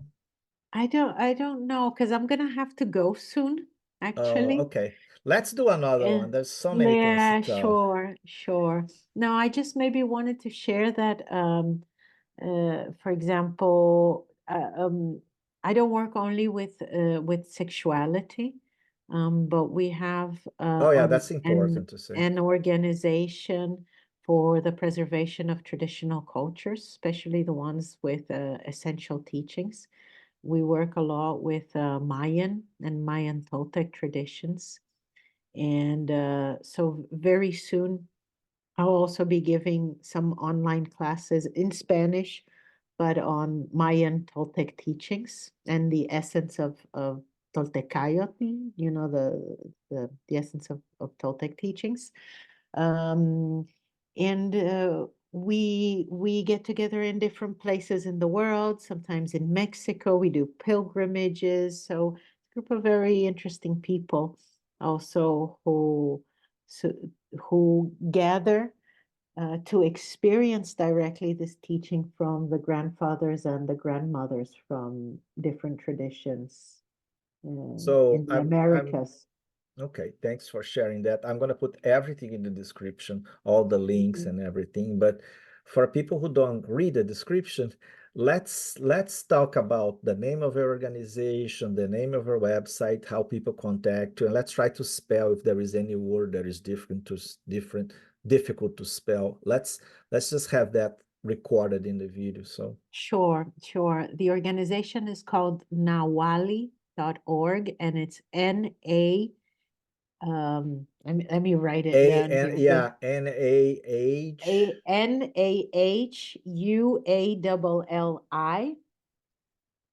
NAHUALLI, NAHUALLI.org. And yeah, so we organize a series of online teachings and retreats in different places in the world. And this is for getting closer, especially to this ancient wisdom. We've talked a lot about distortion and the different levels of distortion. And what the elders have been telling us is about a general distortion of humanity, and how a lot of these letting go processes are really about letting go of our belief systems, because we are becoming more unhappy. We see more imbalances of mental health, more people with depression and anxiety, and overweight or cancer, all of these different things manifesting. And Suicide, depression, suicide, yeah, all kinds of mental all illness, kinds of things. hopelessness. Exactly. And at the same time, a lot of charlatans and people out there trying to sell magical solutions, and people really looking for healing, and sometimes finding themselves in situations where they can get even more hurt. Like So wolf in sheep clothes that end up putting like a beautiful sacred facade to just abuse financially or sexually or emotionally. exactly. Or sometimes just out of ignorance, because everybody's the new guru, everybody's a shaman, and all of these things. And this is very delicate. So I think one of the things our organization tries to do is simply provide access to, oh, you're interested in this, well, there's this teacher who's recommended, or there's this lineage, Like or bona fide, traditional, with a pedigree of wisdom. exactly. And that people can know that they can uh really, we can point them in directions that they want to explore with Okay, so you talk about the website, and mm-hmm, the organization is called NAHUALLI, right? mm-hmm. How about the workshop that you were just started last Saturday that I think people, if want to join, they still can join. Can you talk about more about it and the link and the price? Maybe I don't know the price, if you can talk now or later. It's up to you. So, Okay.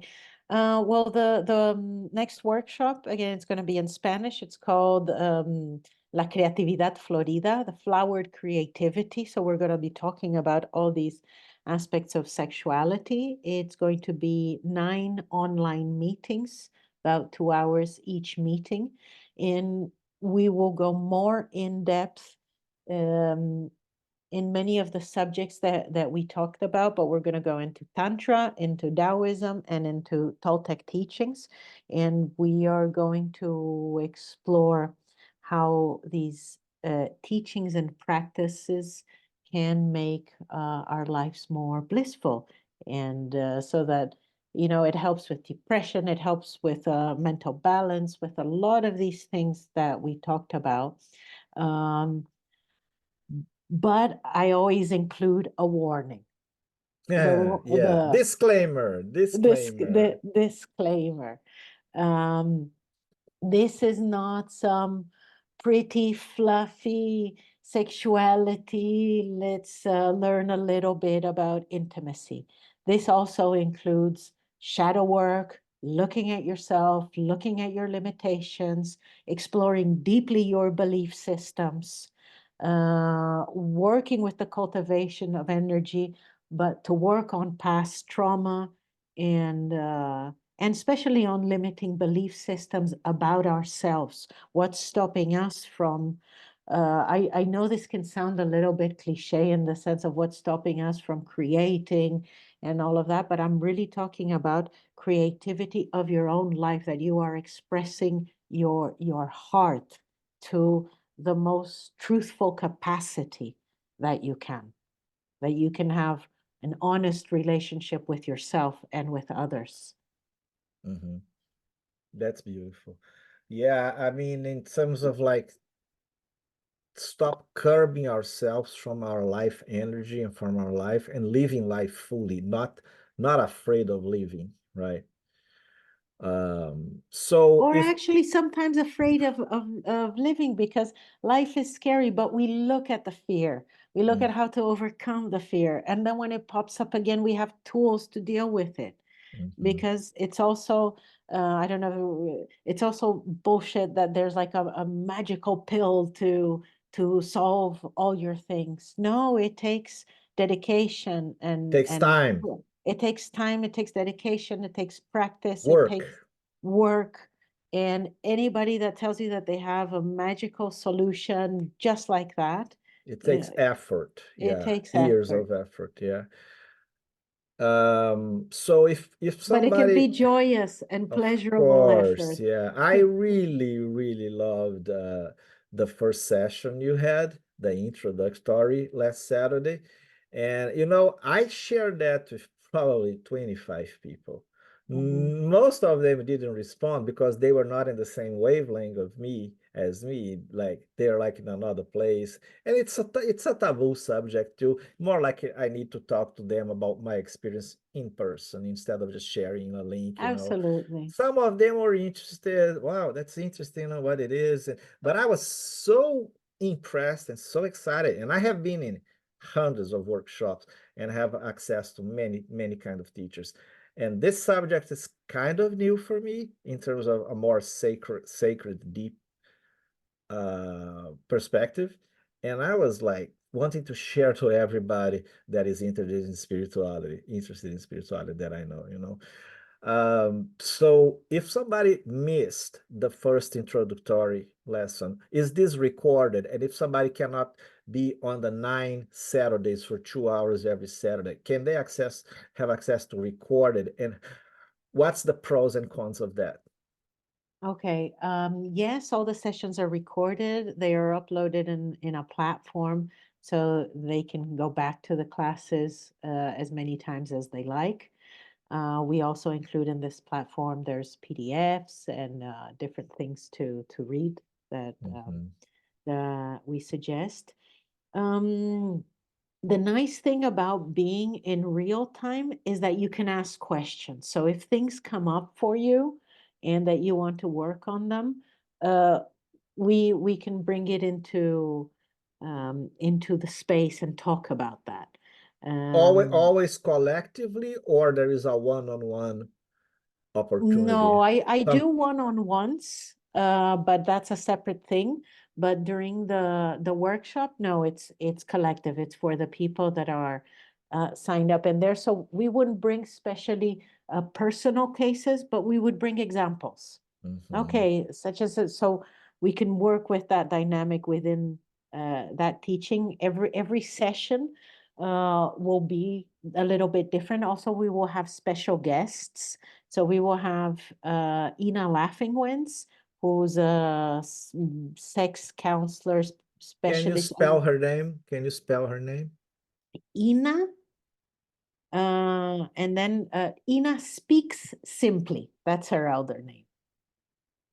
Ina Speaks Simply. She actually wrote a very wonderful book recently.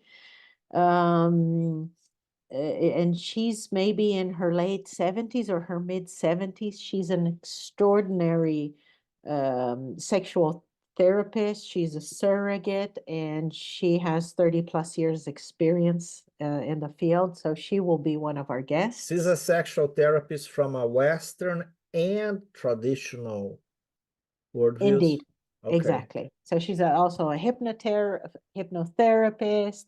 So she has all the Western certifications and great. sexologist and all of And that, understand the Western mind too, and right? understands the Western Mhm. mind, but she has one of the highest levels in the Toltec sacred sexuality teachings. And Uh, that tradition, ancient Mexico tradition, is that her lineage? That's who they thought her. well, it's actually the Deer tribe, the ones that are in the United States. Ah, okay. Okay, that's Interesting, because when I said Toltecs and I associated with Mexico, maybe Toltecs cannot be only associated with Mexico. It's more with North America or South America too. No, we could say that the heart of Toltec is Mexico. Okay. But the Toltec wisdom or Anahuac, Anahuac was the original name of Mexico.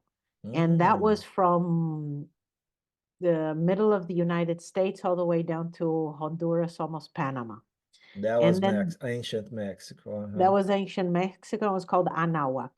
And Toltec. You know, Anahuac kind of resembles Anunnaki. Yeah, I'm not even going there. Okay, go. Okay, not today. Maybe Not later. today. And but then the Toltec teachings, there's evidence from Canada all the way down to South America, all the way down to Peru and Chile. And they came again, for those who didn't hear before or heard, but let's just reiterate, the Toltecs came before the Mayans and the Aztecs. So they're pretty ancient. No. No? No. Oh, that's what I think I know. No. The Olmecs are the first ones who came. Well, there's various stories about the Toltecs, but we could say that the more official one, the Toltecs come around the time of the Mayan. So first are the Olmecs, then comes the Mayan. Then there is a time where one of the first Quetzalcoatls appears, and there's a whole story with him. He gets drunk, sleeps with his sister, runs off, and stays with the Mayas for a while. Right? Wait. No, Okay, that's okay, a let's story. define Quetzalcoatl first, and then tell me what happened with the first apparition again, please. Okay. You see, the stories say that Quetzalcoatl, he's like an enlightened being, the feathered serpent. Feathered serpent in the sense that it's a man who became God and the God who became man. So it's about the transcendence of the human spirit. And every 1,000 years or so, a manifestation of that quality of human being with that level of potential appears, and they're called Quetzalcoatl. It's a title. So if Quetzalcoatl appeared in the Middle East by the Bible time, Jesus could be considered a Quetzalcoatl? Yes, if the Mayans were there? Yes, but we Okay. don't mix it because it's different cultures, Got but it. it's the same quality of energy. It's Quality of being. quality of being, right? And so these teachings, the Toltecs aren't a culture in itself. It's like Taoism. It's a philosophy of life, and it's a So it's not philosophy like that has Judaism, like a culture people. It's more like a philosophy, okay, got it. an active philosophy, a practical philosophy. Like Buddhism. I mean, Yes. not like, but like Buddhism is a philosophy, that could be true. Okay. Yeah. I would associate it more with Taoism, which is a little bit more neutral, because even Buddha became a little bit religious, even if the essence is not religious and it's actually more of a spiritual practice and a philosophy. There's still the quality of religion, whereas in the Toltecs, it doesn't. It's more, it was a civilizatory, a civilizatory philosophy in the sense that it also looks at the growth of human potential. So what are the basic structures that we need? We need food, water, so permaculture gardens and aqueducts and things like that. And we need basic sanitation. So sweat lodges and bathrooms and Fasting, a sacred public, plants. yes, and also just a public health system and a public education system. And so let's help Westerners be more humble. And I know that's not our fault, that's education. That was in what year approximately they had all the civilizatory achievements?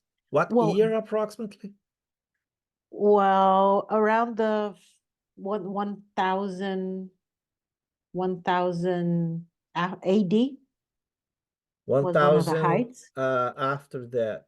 I don't, Yeah. you think, okay, so the Romans had that already. Yeah, the Romans, yeah, okay. So, but that doesn't matter. But they No, have but all the civilizatory sanitation, healing, detoxing for the physical body and also the spiritual and and emotional. also the spiritual, they also had public education all the way until university. You had Did they have leadership trainings. universities? Did they have Yes, universities? yes, they were called Kalmecaks.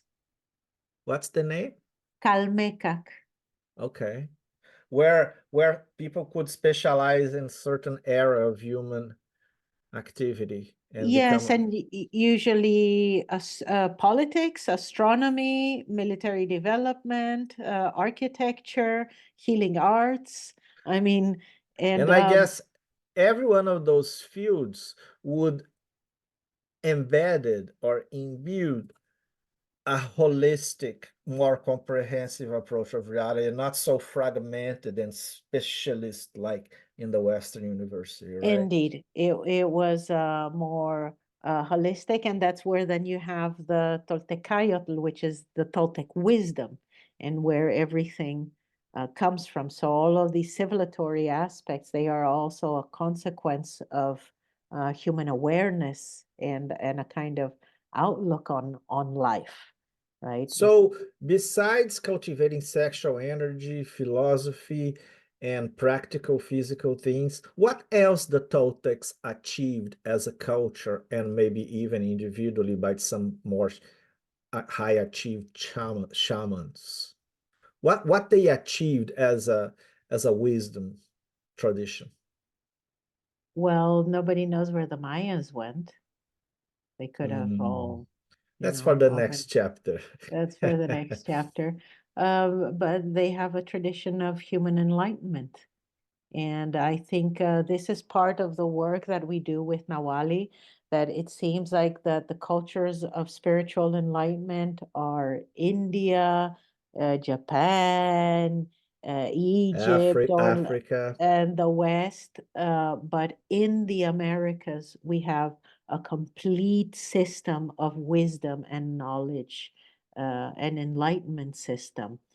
And it is through we are still living in the conquest. The Yeah, conquest has that's what I not was gonna say. I'm finished. biased for being a Brazilian, right? Although part of my family came from Europe and has a Jewish roots, but I'm Brazilian. I'm also American too now, but I deeply identify with being a Brazilian because I lived there for my 32 first Mm, years. So it's like it's almost like a matter of like a good pride or honor to have what we also had a very deep tradition, not only the Asians and not only the Western Europe, you know, we also had that, and this is not taught almost anywhere, and it was repressed in history like a witch hunt or like a burning of the Alexandria library, right? exactly. Uh-huh. Exactly. But I think we're in times where all that's coming to life. And I think archaeological explorations, like with LIDAR, which is a new kind of laser technology, they've uncovered 70,000 Mayan structures. We know of areas where there were populations of over 20 million people. And we're talking about this is when Europe was in the Middle Ages. By Very the time civilized, very Yeah, by civilized. the Yeah. time that the conquest arrived, so you asked me also about the Aztecs. The Aztecs are the last ones, Mm-hmm. right? They actually came from the north, and it's they're considered like an North, invade. like Canada? No, north like New Mexico, Arizona. Ah, okay, got it. Okay. Um, and so it's one of these migrations that came into Mexico, and they found Teotihuacan already empty. They found Tenochtitlan empty, and so they took the Toltec mythology and also turned it into their own, just like the Incas in South America. So these are the last ones, Mm-hmm. right? These are not the expression of the height of Okay, so the previous Toltecs were cultures. contemporaries of the Mayans. That's what I got it. Is that true? The Oh, well, the Toltec thought is a spread philosophy. That's right. is a Okay. philosophy, so it spreads out from even there's suggestions that it starts even before the Olmecs. So it goes all the way through. There's at least 3,000 years of story, and the grandfathers talk about 40,000 years. Okay. They manage So other dates. okay, so now we're getting to waters that are very fascinating for me because I know. you know Graham Hancock in Ancient Yeah, Apocalypse yeah, series yeah, in Netflix. He talks yeah. about those archaeological findings and all the suppression of all those findings in history because of the archaeology mainstream, right, and status quo. And now we're going to get into the realm of extraterrestrials because that's also very connected to how the civilizations came up to appearing on the earth. Were they colonized from outside or from another dimension, or is that matter? You know, what's your thoughts about it? Like the Toltecs, were they just byproducts of human evolution, or they had some access to other kind of intelligence, either transdimensional, multidimensional, or from another planet? Look, That's I not think some. it's not something that is a big deal. I'll reply with once we were with one of the elders, Don Alejandro, Mhm, and a guy asked him, Don Alejandro, have you ever seen an alien? mhm. And Don Alejandro replies, what, you haven't? Yeah, which is already a biased term, alien. It's something like Yeah, the other. I have been watching some documentaries on the subject, and some of it's a very big rabbit hole and lots of distortions and noises too. But some of the things that I most liked is like, why we call them aliens? You know, they if they exist and they are intelligent consciousnesses, they are beings like us. It's like somebody yeah, come from another country that the government call aliens, you know. yeah, It's a human being like you know, or it's a being like you in terms of yeah, the of essence, course. even if it doesn't look like you, right? Yeah, but for example, this is not a big concern, has never been within my teachers. They tend to avoid that question. A lot of them reply that we don't have enough faith in human capacity, that we have to think of something Mhm, external that came and gave us knowledge. And and mhm, uh, and another abuelo used to say, um, anybody who has to fly in a metal ship to go across the universe has nothing to teach me. mhm, mhm. Yeah, that's one of the things that if you are interested, I can send you that later. There is a video of, there's two things. There's a guy that did a documentary saying exactly like that, that, I mean, there might be, let's say there might be other civilizations with some technology that are highly advanced than us, but mostly the whole time travel, or dimensional travel, it doesn't need a spaceship. It doesn't No, need a technology. I mean, we already have the technology within our being and body, right? And that's what the exactly. sacred plants show us too, in those sacred rituals, right? Indeed. So you told me, I'm a little concerned about your time. I mean, I could Yeah, continue. Do you have to go soon? I do. Okay, Today I do. Today's a bit like the maximum I can make it. okay. But I'm happy to How do do you want to also. wrap up this conversation? Any special message or special direction to any, I don't know. I'm going to put in the description your course and your organization, everything. But is there anything else you feel the spirit is calling you to say to people that are listening to us? Possibly the reminder for everybody, for people to connect with their hearts. We have a very special question, very basic question within the Toltecs is ¿Cómo está tu corazón? How is your heart? How is your heart at this moment? And that we always come and consult our hearts. So Sometimes we ask the mind a lot of questions, but the mind is very creative. If it had the answer, it would give it to you. And we have to remember to ask our hearts more. And this whole how we are subject, doing it. this tangent that we went through, thanks to my own curiosity and mental activity, you know, and fascination with certain subjects, it could be also a distraction. It's like you think you're looking for truth, but actually you're kind of moving a little bit out of, or a lot out of your heart, right? And I thank you for bringing that back, you know, to the heart and to the embodiment and to the present moment. Wow, such an amazing dance that we had here. Thank you so much for this opportunity. It's so wonderful just to have a chat about these things. Yeah, yeah. Thank you, Janaina. And let's schedule another interview. I really want to talk to you again, okay? Thank you, Moses. It was You're welcome. lovely spending time here with Me you. too. See you And on I hope people Saturday enjoy for it. see you on Saturday for the first class after the intro. Okay, I'm looking forward to it. Okay. Bye-bye. Bye. See you.